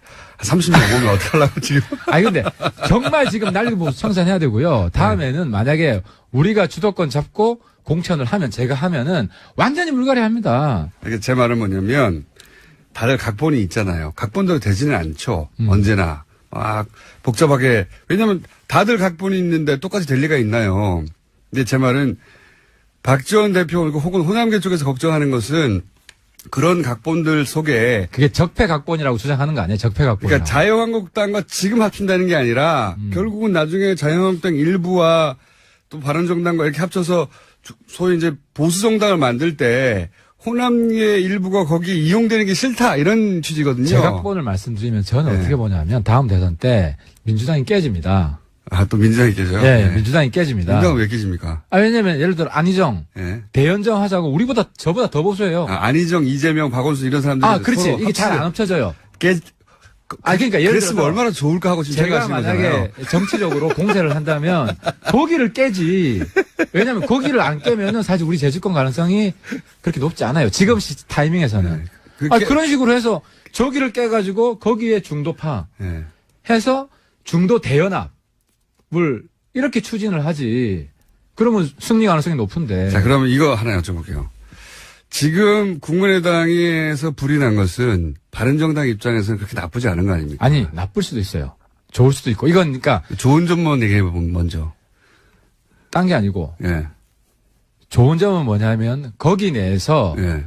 호남 구태 예. 그리고 그러니까요. 호남 개혁 이게 만약에 국민들 사이에서 구분이 된다면 예. 구분이 된다면은 이번에 좋은 기회가 되겠죠. 그러니까 탈호남을 할 수 있는 거 아니고 호남계 탈호남 절대 안 하지. 우리는 호남 진입 작전이니까 저는 광주 KBS에서 부르면 언제든지 다 하려고 합니다. 아, 호남 우리도 호남 그러니까 제 말은 사랑을 뭐냐면 받으려고 하는 거지. 호남계의 강성 의원들 몇이 나가면 더 고마운 거 아니에요, 바른정당 입장에서는. 아니 그게 아니라 예. 예를 들어 박지원 대표는 우리 도와줘야 되죠. 박지원 대표는 왜 아직도 호남에서 인기가 있죠. 예. 뭐 인기가 있다고 치고 전제하고 예. 안 그러면 제가 박지원 대표 가서 막 신신당부하고 사장하고 할 필요가 없죠. 그리고 하태경이 왜 김대중 빨갱이 모략했던 거 보수가 반성해야 된다. 빨갱이 아니거든. 예. 반성해야 되는 거 맞죠. 이 시점 왜 강조하겠어요. 바른정당 호남 진출 전략인 거예요. 그러니까요. 그래서 영남과 호남을 아우르는 이런 그림을 그리고 싶은 거잖아요. 전국 정당이 돼야죠. 당연히 돼야 되고. 그런데 호남 쪽에 강성 의원들 몇몇은 나가줘도 상관없다. 아니 강성 중에서 나가줬으면 좋겠다. 우리랑 뜻이 맞으면은 같이 가는 거고 그걸 왜 처음부터 배제하냐는 거죠. 그러니까 하태경 뜻에 우리 선배님 저는 이제 박지원 대표님 저보다 더 젊으신 것 같아요. 거의 뭐 20대 최전성기인 것 같은데 제가 덕담 한마디. 미국에는요 90살 넘은 의원이 있습니다. 근데 만약에 한국에도 90살까지 하라는 건가요? 90살 넘은 의원이 있다면 저 1호가 저는 박지원 선배다. 네. 그게 뭐 덕담인지는 잘 모르겠습니다. 아니 뭐 그런 분도 필요하죠. 앞으로 뭐 100살 넘어 살 텐데. 네. 근데 이제 얘기를 왜 하시죠, 근데? 아니 그러니까 박지원 대표님이 네. 하태경이랑 같이 할 수 있고 네.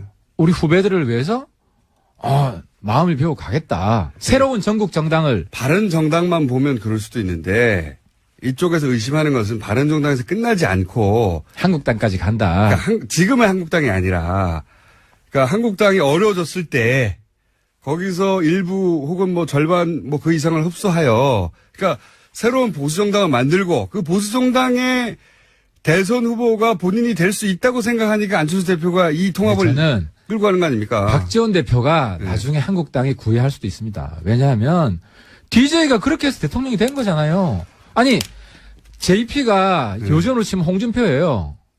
빨갱이 잡던 사람이에요. JP가 DJ 빨갱이로 매도하고 그랬던 앞장선 사람이 JP인데 정권을 잡기 위해서 DJ가 JP까지 끌어안았어요. 저는 박지원 대표는 나중에 대통령 선거가 왔을 때 국민의당의 누군가가 뭐 안철수 대표가 될 수 있고 다른 사람이 될 수 있지만 집권 가능성이 있는데 1, 2% 모자란다 그러면은 저쪽에 빨갱이 잡던 사람까지도 손잡을 수 있는 사람이 박지원이다. 박지원 대표가 출마합니까? 대선에? 아니 박지원 대표는 또 정권을 만들고 싶어 하겠죠. 물론. 예. 네, 그러면 정치인이상. 거기에서 큰 통합을 해라. 그때는 아마 박지원 대표가 DJP 정신에 따라서 홍준표 대표에게 손을 내밀 것이다. 아니 그럴 수 있는 분이라는 거죠. 그 정도로 이 큰 정치인이고. 그거까지는 안 하실 거라고 봅니다, 저는. 아니 그때 홍준표 없을 거예요. 그래서 그 걱정할 필요는 없고 새로운 누군가 또 있다면 누가 될지는 모르겠지만. 지금 그럼 유승민 대표의 입장은 지방선거까지는 어쨌든 통합을 안 한다는 거죠. 지방선거까지는 최소한. 통합 이렇게 말씀드릴 수 있습니다. 통합이 목표는 아닙니다. 그건 맞습니다. 목표는- 하지만 배제도 안 합니다. 배제도 안 합니다. 그러니까 되면 하고 안 되면 안 하고. 아니 근데 우리가 네. 먼저 합당하자고 주장은 안 합니다. 유승민 대표가. 그렇죠. 왜냐면 국민의당이 안철수 대표 계속 하자고 하니까. 그러니까 당에서 예. 국민의당에서 당론으로 정식 제의가 들어오면 우리는 그때 검토는 해볼 수 있어요. 예. 우리도 의총을 열고 예. 당 대표자회를 열고 검토는 해볼 수 있는데 우리가 먼저 합당하자 그러면은 지난번에 제가 말씀드린 우리가 페어플레이 하겠다. 우리가 어리라는 거 잘 안다. 그래서 국당이 정리되지 않은데 국당을 흔들기 위해서 지금 김호준 대표가 얘기하는 거는 우리가 뭐 박지원, 박정천이라 그러더라고요. 그분들 쫓아내려고 우리가 먼저 흔들어서 그런 식으로 우리가 공세적인 합당을 추진하려고 하는 거 아니냐. 그런 그건 질문은 아니었어요. 그건 안 한다는 거는 내가 수차례 속셈이 뭐냐 이거였지 그냥. 아니, 그러니까 그거를 우리 속마음은 내 속마음도 매일매일 바뀌는데 그걸 어쨌든 1순위로 통합은 아니지만 선거연대가 1순위지만 통합의 기회가 온다면 우리도 진지하게 고려해볼 수 있다. 국민의당에서 공식 합당 제의가 들어오면 예. 우리는 의총은 아닐 수가 없죠. 국민의당에서 마지막으로 그럼 국민의당에서 요 지금 분란 어떻게 정리될 거라고 전망하십니까? 그러니까 좀 안철수 대표는 물러설 수가 없어 이제는 제가 보기엔 통합으로 가는 길에서 이 정도까지 왔는데 물러서면은 바보가 되는 거기 때문에 최악의 시나리오 제일 걱정되는 거는 국민의당이 어떻게든 결론을 내줬으면 좋겠어요. 결론을 안 낸 채 결론을 안 된 채 쭉쭉 가다가 예. 각자 도생하는 예. 이게 최악의 시나리오예요. 그러니까 그래서 저는 국민의당한테 요청하는 게 합당하는 결론도 안 나는 거 하지 말고 이야기를 선거연대 좀 조기에 진행을 하자. 근데 안철수 대표는 그런 생각이 없잖아요. 지금 보십시오. 계속 통합 얘기를 그러니까 하잖아요. 안 대표는 네. 자기의 정치적 승부수를 합당 깃발을 들고 성사시키면 내 리더십이 확인이 된다. 여기에 배팅을 한 것 같아요. 풀 배팅을. 그거 아니고는 본인이 당대표에 출마했던 이유가 이대로 한 2달만 지나면은 당이 없어지니까 본인이 가서 2달 이내에 어떻게 하겠다고 했는데 거꾸로 지지율이 떨어지고 있잖아요. 그러니까 본인의 어떤 리더십도 확인시켜주고 이 지방선거를 돌파하려면 그리고 큰 그림상으로도 통합 말고는 방법이 없는 거예요. 지금 길이. 그러니까 안 대표의 리더십이 이번에 확인될 거다. 네. 국당을 정리해서 국당의 당론으로 합당을 제외하는 일이 온다면 안 대표가 승리한 거죠.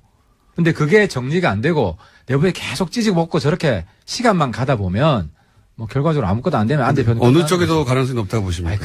제가 일단 한번 던지고 근데 저는 염색 걸죠. 염색. 솔직히 안 대표가 국당하고 바른정당이 연대해야 우리가 살기 때문에 네. 적대적 양당 체제는 안 되기 때문에 제가 오늘부터는 안 대표 도와드립니다. 왜 어떻게 도와드리냐? 그 나머지 분들이 자꾸 허위사실, 왜곡 이런 거 하는 거 제가 해명해 드리면서 그게 사실이 아니다. 자유한국당과 합치지 않는다. 그렇지. 그런 부분은 제가 명쾌하게 답변 드릴 수 있다는 거죠. 그래서 그러니까 안 대표가 결국 통합 제안을 공식으로 하게 됩니까? 아니면 못 하게 됩니까? 둘 중에 하나 거세요. 저는 안 대표가 이번에 예. 큰 정치인으로 다시 태어나길 바랍니다. 바라기 때문에. 예, 그리고 안 대표가 살아야 됩니다. 소중한 자산입니다. 그래서 많이 지금 안 초딩 엄청 지금 뭐 이렇게 비난을 많이 받았지만 안 대표가 적어도 국민의당을 만들 때는 저는 굉장히 놀랐어요. 그런 저력이 안 대표한테 있다. 그래서 통합 제안을 할 것이다. 국민의당이 네. 합당 제안을 할 수 있을 정도로 안 대표 리더십이 확인되기를 바랍니다. 제 그게 최선의 답변이다. 아니 기대 말고 예 전망 예언. 그거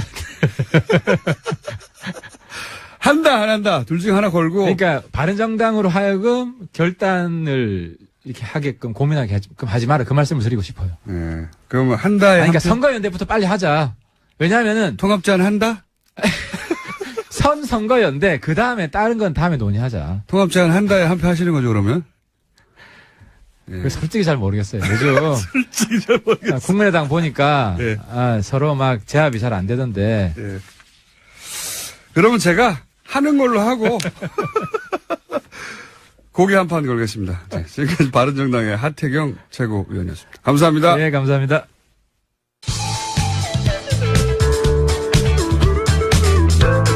매혹적이고 상큼한 국민 시사 요정 김어준입니다.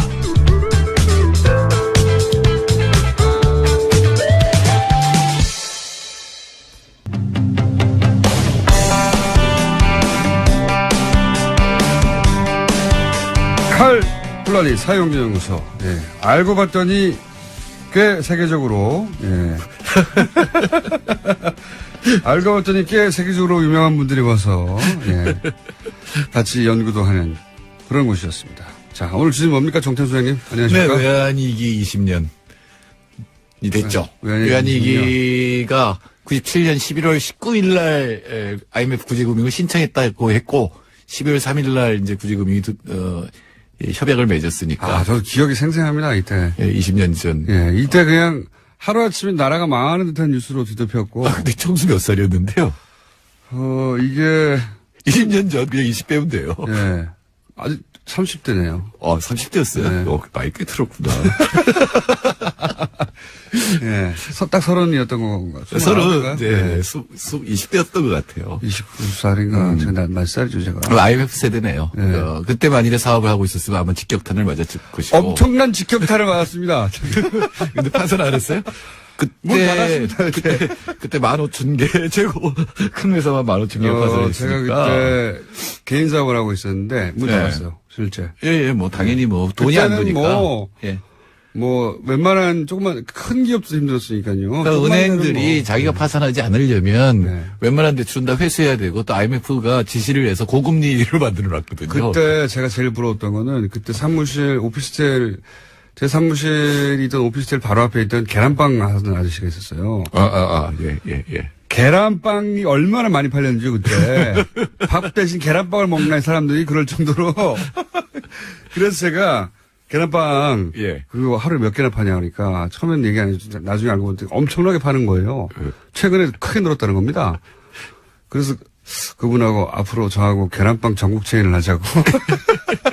내가 홈페이지를 만들 테니까 당신이 레시피를 대라.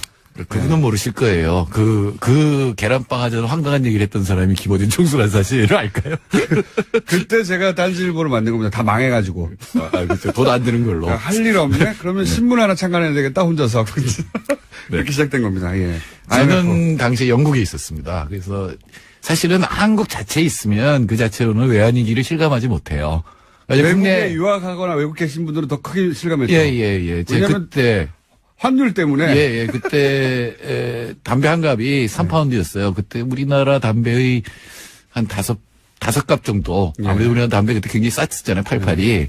근데 딱 외환위기를 맞으니까 이게 한 보름값이 되는 거예요. 한 보름값이. 딱 일주일 못 피겠더라고요. 그리고 예를 들어서 달러가 1,000원이었다가 2,000원이 되면 2배가 되니까요. 예, 2배, 3배가 되니까 한국에서 오는 돈이 반으로 줄어들죠. 심지어. 유학생들 많이 돌아왔어요. 예, 그때 런던 거리가 화산해졌었죠. 그러니까 영국에서 영어배우러 왔던 사람들은 다 돌아갔고. 대기업의 해외 사업들 다 접었고. 예, 다 들어가니까 그때 중고차 시세가 확 떨어졌어요. 그러니까 주로 한국 사람들은 BMW를 좋아했는데, BMW 중고차를 좋아했는데, 한국 인천 뉴몰든이라고 하는 한국 인천이 전체가 철수를 해버리니까. 런던의 뉴몰든. 예, 그러니까 뉴몰든의 BMW 가격 시세가 확 떨어졌었어요. 그 사는 사람이 없어가지고. 예, 영향이 굉장히 컸습니다. 하여튼, 그 임팩트 어마어마한, 정신적 임팩트가 더 컸어요. 실제로는. 사실 더 컸죠. 한국이 그 전에 경제 성장률이 8%였고, 사실은 외환위기 직전까지 한국 경제가 제일 좋은 때였어요. 그러니까 3조 호황이라고 해서 저금리 저유가 이것 때문에 수출이 잘 되는 때였는데 87년에 노동자 대투쟁이 일어나면서 노조가 생기잖아요. 그러니까 수출과 내수가 동시에 확 늘어나던 때였거든요. 그러니까 대기업들이 굉장한 자신감을 가지고 있었고 그때 막 투자하느라고 혈안이 돼 있었거든요. 그래서 해외에서 차가 엄청나게 들어갔고. 네, 근데 그때 마침 김영삼 대통령이 세계화를 외치면서 자본시장을 개방을 한다고요. 그때 세계화가 그때 영어로 뭔지 아세요? 김영삼 정부가 세계화를 영어로 뭐라 그랬을까요? 기억이 나는데 갑자기 생각이 안 나네요. 예, 글로벌라이제이션이 아니라 그 SEGYEHWA라고 HWA라고. 그러니까 본인들도 사실은 영어로 세계화 했죠. 예. 정확히 설명할 길이 없었던 거죠. 그렇게 준비가 안 된 상태에서 자본시장을 개방하니까 당시 우리나라는 고성장에다가 자본 수요가 많았으니까 금리가 굉장히 높았잖아요. 네. 근데 해외 금리 굉장히 낮잖아요. 네. 그 돈들이 확 들어온 거죠. 단기 자본을 갖다가 이제 특히 이제 제2금융권들이 들여와서 이걸 그때 당시 이제 막 철강 이런 데서 대규모 설비 투자를 하거든요. 그러니까 단기 자본을 들여와서 대규모 장기 설비 투자를 했는데 동남아에서 문제가 터지기 시작한 거예요. 그러니까 이제 외국 금융기관들이 무서우니까 돈을 회수하기 시작했죠. 예, 회수했죠. 그러니까 만기 연장을 안 해주니까 바로 이제 돈을 못 갚으니까 그때 우리나라 외환 보유고가 뭐 한 200억 달러 정도밖에 안 됐었거든요. 근데 단기 외채는 뭐 그거에 뭐 몇 배, 다섯 배가 돈을 넘었으니까. 갚아야 되는데 갑자기 빼가지고 못 갚으니까 네. 결국은 모라토리움 선언을 하게 된 거죠. 근데 이 모라토리움 선언을 하면 우리는 외국에 있는 사람 그냥 미아예요. 한국에 내가 재벌이라고 뭐 현금으로 몇 조를 갖고 있어도 달러는 못 바꾸는 거거든요. 그렇죠. 예, 그럼 이제 굶어야 되는 거죠. 화폐로서 가치가 없어지는 거니까 예. 갚을 수가 없으니까 예, 국가가 바로 모라토리움 직전까지도 갔었죠. 네. 네, 그러니까 이제 IMF 구제금융을 받아서 이제 그걸 넘기게 된 건데 사실 IMF 구제금융은 한국을 도와줬다기보다는 한국에 돈 빌려준 외국 금융기관을 도와준 거죠. 그런 그러니까, 거죠. 예, IMF 입장에서는 그러면서 이제 한국 자산들 값이 떨어지면서 열심히 쇼핑을 했죠. 네. 덕분에 그들은. 그러니까 세계은행으로 봐서는, 그러니까 세계금융감독기구로서 봐서는 세계 유수의 은행이 망하면 세계 전체가 금융위기에 빠지니까 그걸 구제하는 거거든요. 한국이 파산해버리고 모라토리움 선언하면 은행들도 망할 거 아니에요. 한국에 돈 빌려주는 은행이 망하니까. 예, 그러니까 한국에 돈을 빌려줘서 그걸 갚게 하면서 여러 가지 조건을 내걸었는데 그게 이제 보통 이제 노동시장 유연화라든가 고금리 정책이라든가 구조조정 이런 것들을 요구를 했죠. 그래서 그 다음부터 우리나라의 현재 경제 모습이 만들어졌다라고 볼 수가 있는 거죠.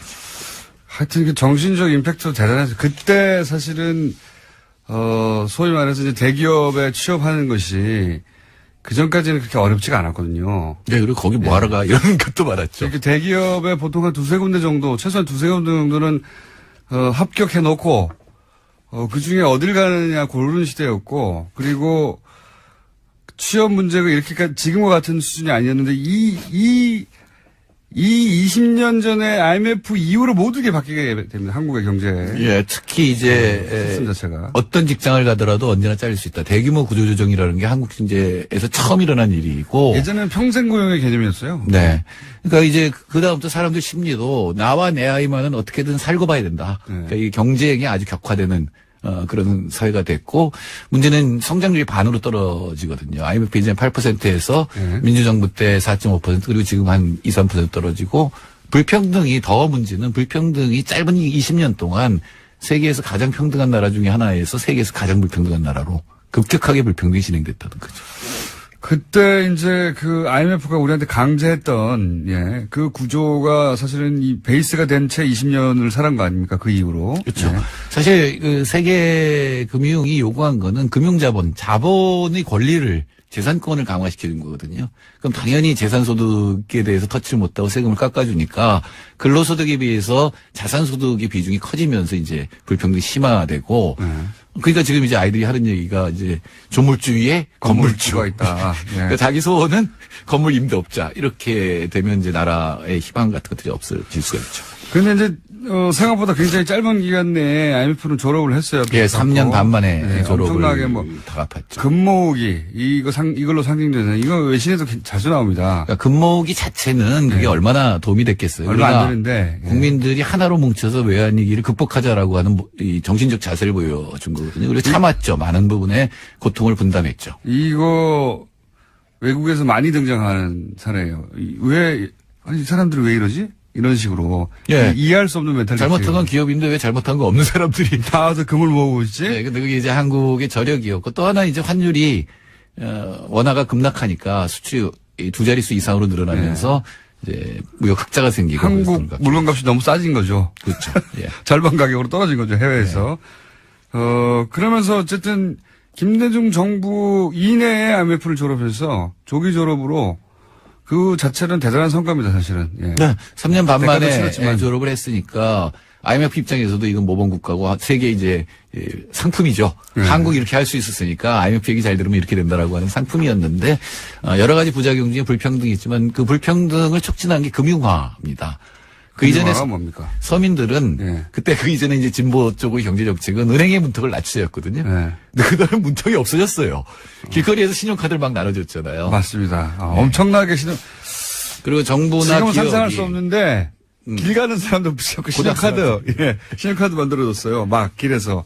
그 부동산 쪽으로 이제 기업들도 설비 투자보다는 부동산 쪽에 이제 관심을 갖게 되고 일반 서민들도 가격이 막 올라가니까 지금 아니면 영원히 집을 못 산다라는 것 때문에 이제 빚을 내서 집을 사고 그다음에 소비도 빚을 내서 하는 신용카드에 의한 소비 이런 것들이 늘어나면서 가계부채가 1,400조에 이르는 것도 이제 그 이후에 20년까지. 그렇죠. 이게 이제 IMF를 졸업하면서 졸업하느라 치르게 된 대가들이 양극화가 이루어지고 그다음에 비정규직, 왜냐하면 노동시장유연화라는 처음 들어본 말이 들어오면서 처음에 그게 무슨 말인가 했어요. 노동시장유연화가 뭐야?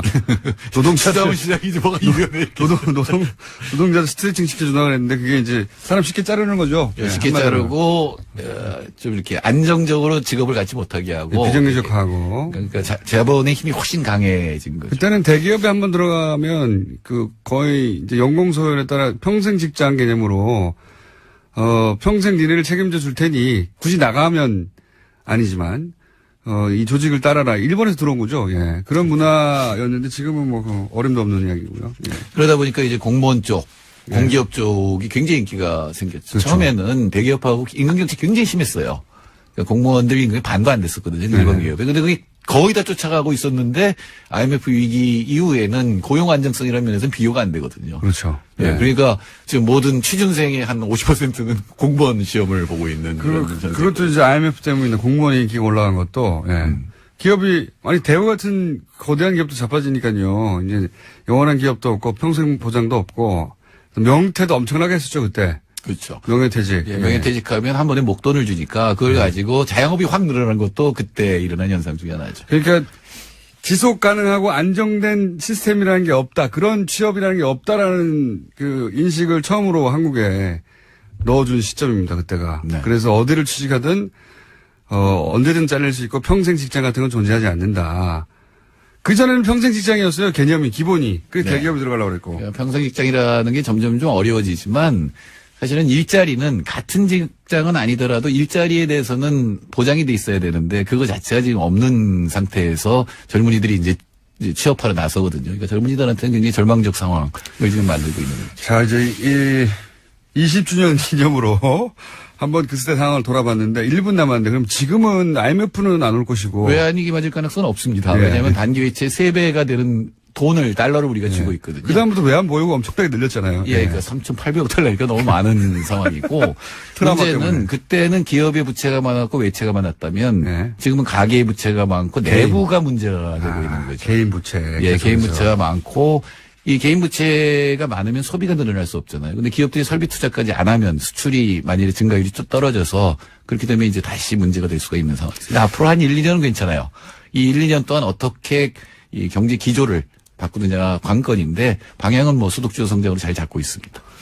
그러니까 핵심은 지금은 외환위기는 그러니까 바깥에서 오는 위기는 없을 텐데 그러기는 탄탄한데 지금 문제는 내부에 개개인이 안고 있는 빚이 너무 많다. 그러니까 외부 충격이 기업에게 영향은 덜 미치겠지만 개인에게. 가계에게 미칠 영향이 굉장히 크다.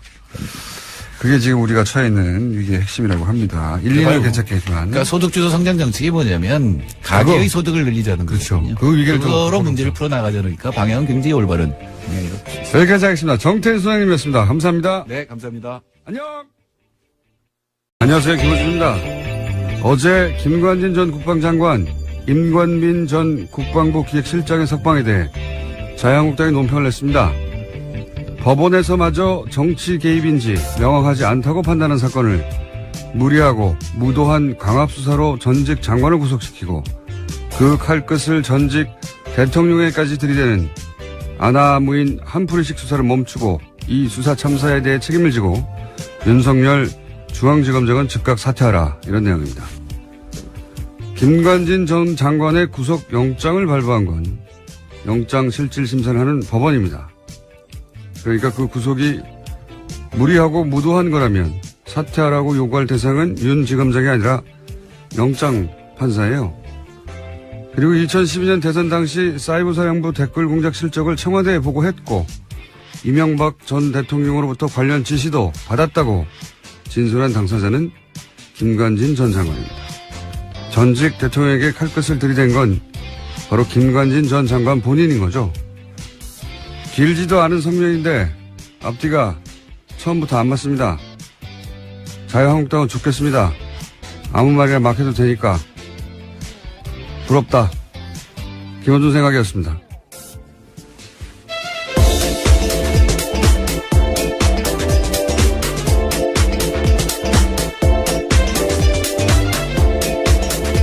시사에 김은지입니다. 우리는 말이 되는 말만 해야 되는데요. 예. 아무 말이나 막 해도 되고 참 부럽습니다. 자, 첫 번째 뉴스는 뭡니까? 네, 이건희 삼성전자 회장의 차명 계좌가 추가로 확인됐다고 어제 SBS가 보도했는데요. 국세청 조사 결과 이건희 회장의 차명 계좌가 지금까지 알려진 4조 5천억 원 외에 더 있다라는 겁니다. 최근 국세청은 더불어민주당 이건희 차명 계좌 TF에 조준웅 특검에서 밝혀진 것 이외에도 국세청이 파악한 이 회장의 차명 계좌가 더 있다라고 보고했다고 하는데요. 이 새로운 차명 계좌 역시 과세 대상이라고 밝혀서 이른바 깡통 계좌가 아니다라는 것을 확인시켜줬습니다. 이거는 이제 2008년 특검 때, 삼성 특검 때 4조 5천억 밝혀진 거, 그게 전부가 아니다는 얘기가 나온 거죠. 예. 네, 그렇죠. 앞서서도 나온 바가 있는데요. 이번에 더 구체적으로 나온 겁니다. 이 이야기는 이제 약간 애매모호하게 표현됐는데, 지난 6월 달에, 예, 국세청장 인사청문회에서 나온 이야기예요. 이제 뉴스공장에서도 짧게 한번 다뤘고 당시 송영길 박영선 의원이 질의 과정에서 이 얘기가 나왔거든요. 대략 한 5천억 정도 역외 탈세가 있지 않았냐라고 2015년 때 봐줬다는 제보가 있다. 누군가가. 그게 사실이냐고 당시 한승희 국세청장 후보한테 물었어요.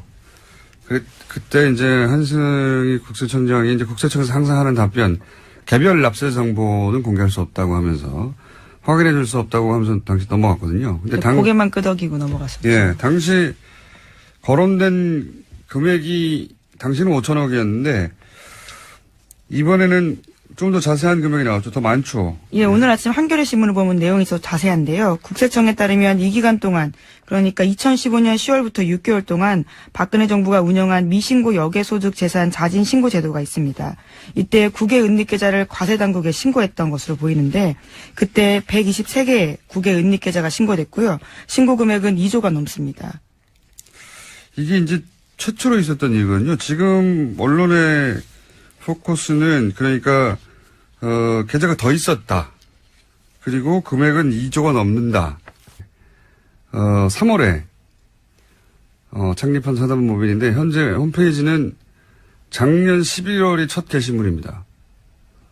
공지 게시물 합쳐서 총 6개 있고요. 그러니까 홈페이지는 텅 빈 수준이라고 보시면 됩니다. 그동안 활동한 게 뭔가 확인해봤더니 확인되는 거는 원전 공론화위원회는 법적 근거가 없다. 예, 정부를 비판하는 내용.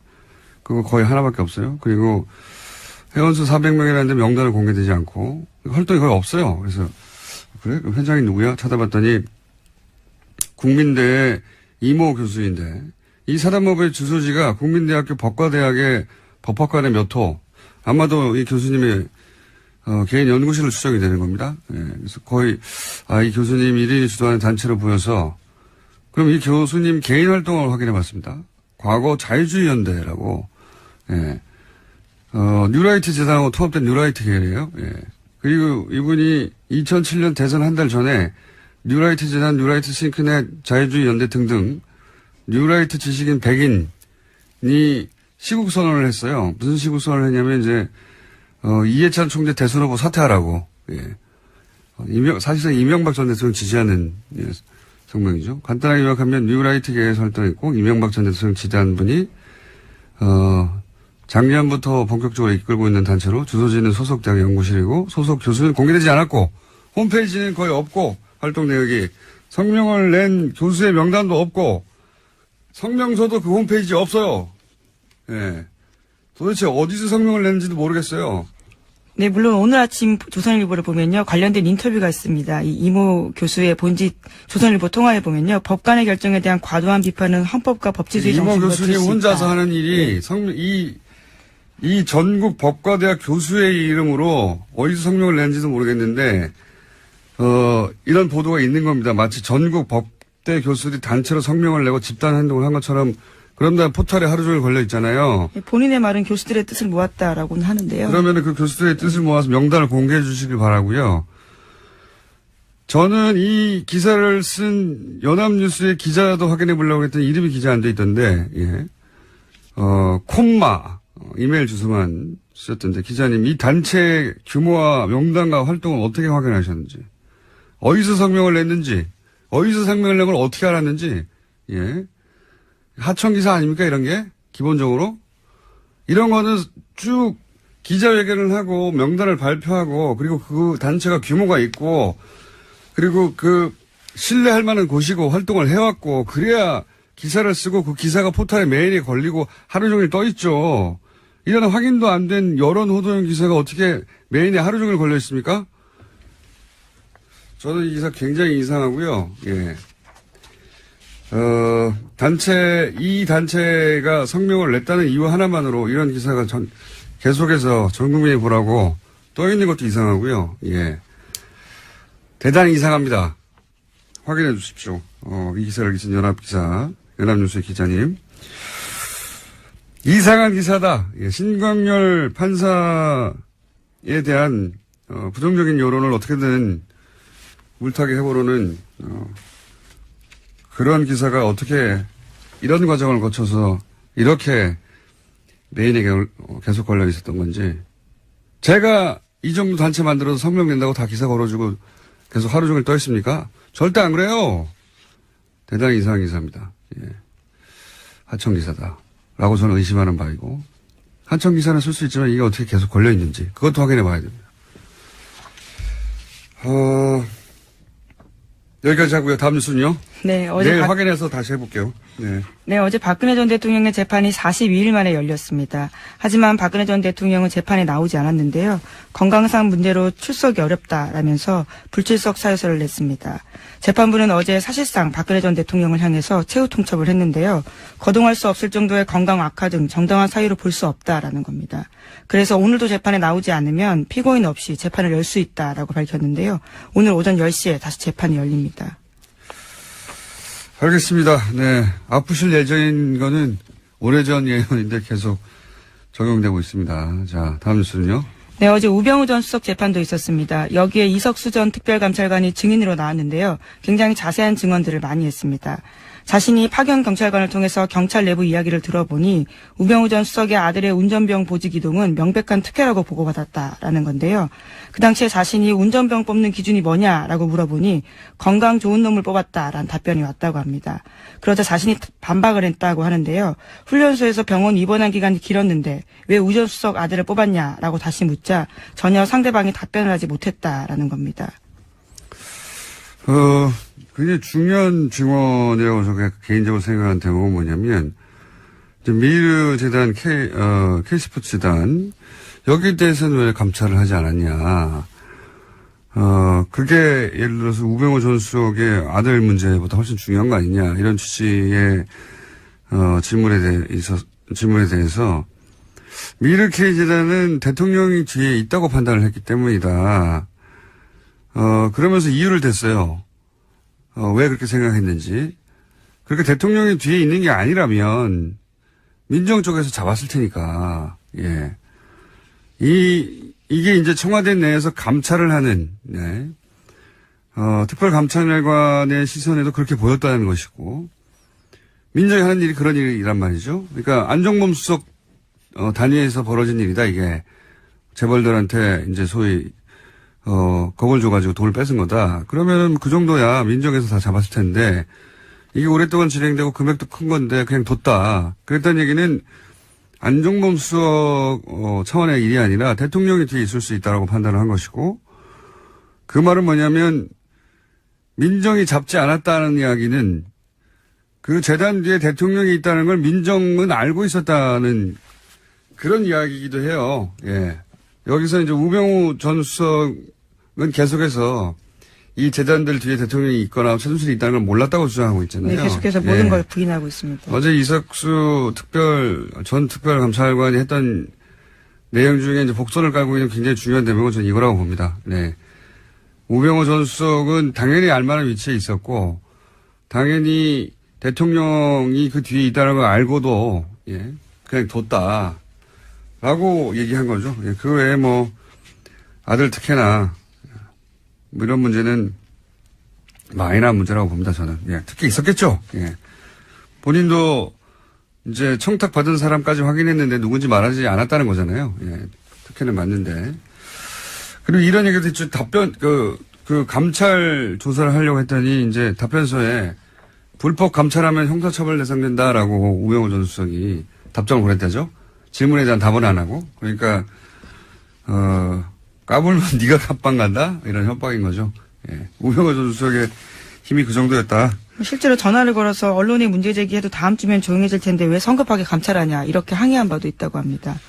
우병우 전 수석은 모든 거를 자기 힘으로 다 그리고 그렇다면은 당신은 이제 형사적 관용 그래가지고 이제 처벌하지 않았는데 이게 외국환 거래법이나 조세 뭐죠? 조세범 처벌법 네. 있습니다. 그걸 위반하면 대주주의 경우에 의결권을 제한한다 이런 규정이 있기 때문에 이건희 회장이 사실상 회장 자리가 박탈되는 거랑 마찬가지다. 이렇게 포커스가 맞춰져 있거든요. 네, 금융지배구조법이 현재 그렇게 되어 있다고 합니다. 그리고 세금을 더 내야 된다. 근데 그보다 훨씬 더 본질적인 건 제가 보기엔 그걸 놓치고 있어요. 제가 보기엔 그게 본질인데 뭐냐면 이렇게 2조가 넘는 금액이 여기에 탈세 지역에서 들어왔단 말이죠.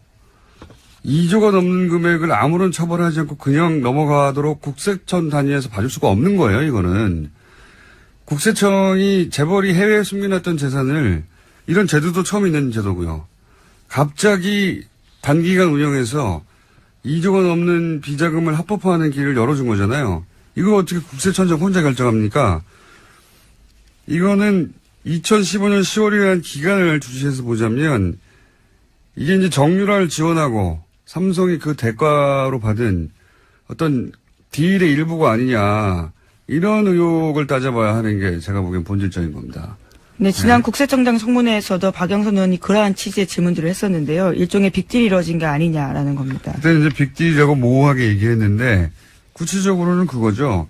이 시점에 있었던 그 박근혜 정부 하에서 삼성이 이런 혜택을 받을 이유가 뭐냐 이거예요. 예. 무슨 일이 있었길래 이런 혜택을 2조나 되는 불법적인 자금을 합법화시켜줬잖아요. 네, 결국 승계 작업과 연관되어 있는 게 아니냐라는 의심을 하는 건데 2014년 5월 달에 이건희 회장이 사실상 쓰러졌거든요. 그러니까 숨져 있는 상태라고 보여지는데 그와 관련해서 2015년 10월 달에 정말 아주 한시적으로 이런 제도들이 있었습니다. 그러니까 요 제도를 통해서 이제 삼성이 2조가 넘는 금액을 합법하고 국내로 들여오고 아무런 처벌도 받지 않고 처음 있는 일입니다. 이걸 국세청장 혼자서 200억도 아니고 2조나 되는 돈인데 이런 길을 열어준 이유가 뭐냐? 네. 이건 국세청이 이런 걸 잡으라고 있는 데지, 이런 데를 봐주라고 있는 데가 아니에요. 굉장한 특혜이기 때문에, 이 특혜는, 어떤 딜의 결과 아니겠는가. 이거 검찰에서 따져볼 사안. 세금 더 많이 받고, 뭐 이건 또 다 중요한 얘기인데, 본질적으로는 왜 이런 특혜가 그 당시에 주어졌는가. 삼성에게. 예. 최초로. 그걸 따져봐야 된다. 이거 수사 대상이라고 봅니다, 저는. 예.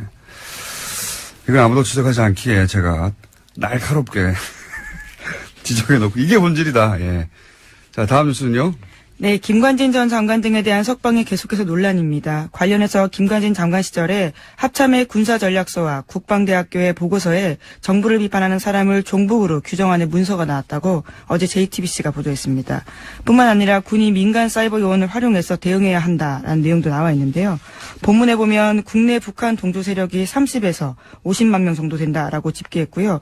잠재적 종북 세력이 300만 명이라면서 4대강 사업이나 반값 등록금 등 이명박 정부의 정책에 반대하는 움직임에 북한의 개입이 있다라고 주장하고 있습니다.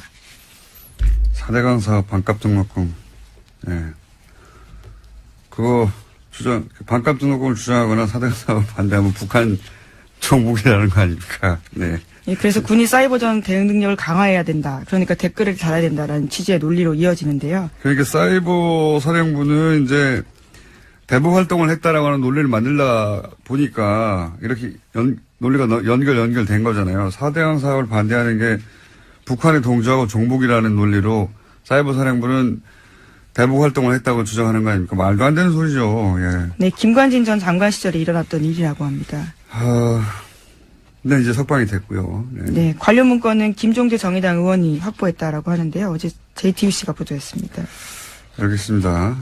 자, 이게 정치 개입이 아니면 뭡니까? 네. 자, 다음 뉴스는요.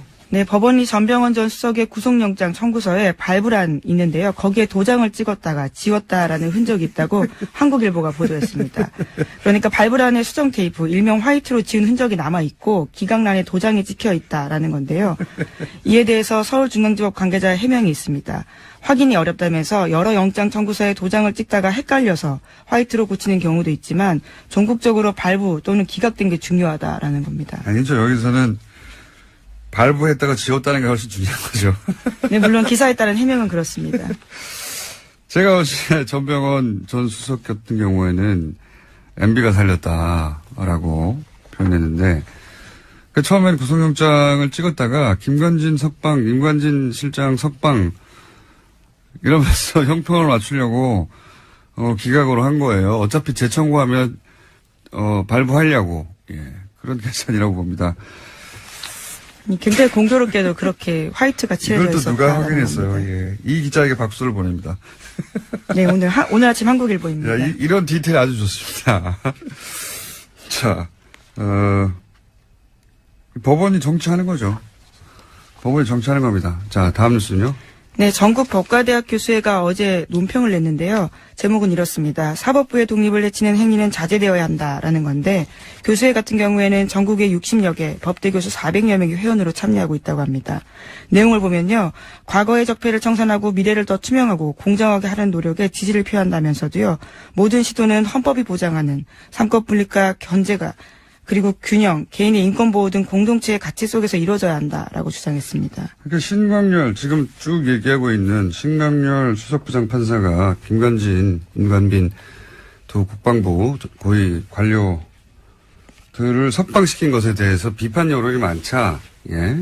또다시 이제 어제 하루 종일 포털에 나왔던 기사인데요. 예. 법대 교수들이, 이 석방한 신광열 판사에 대해서 인터넷에서 신상털기하고 험담하는 건 자제해야 된다. 이런 연합뉴스 기사죠. 예.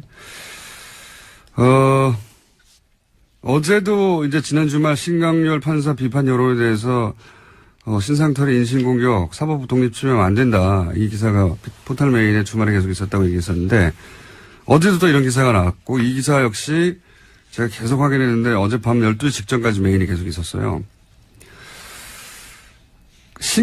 신광열 판사를 직접 비판하는 기사는 포털 메인에 이렇게 연속으로 걸려있지 않습니다. 그런데 비판에 대해서 그렇게 비판하면 안 된다. 신상털기하면 안 된다. 험담하지 말라고 하는 기사는 계속 메인에 하루 종일 걸려있거든요. 뭔가 촉이 왔습니다. 제가. 이거 이상하다. 그래서 이제 좀 체크를 해봤더니 이 성명을 어디서 했나 봤더니 전국 법과대학 교수예요. 예. 네, 그렇죠. 400명이 회원으로 참여한다고 하는데 보통 이런 성명을 내면 성명서에 누가 참여했는지 이름이 기재됩니다. 참여 교수들. 없어요? 이상한데? 이 기사가 계속 걸려있는 것도 이상해서. 그래서 연역을 찾아봤더니 이명박 정부 출범 첫 해에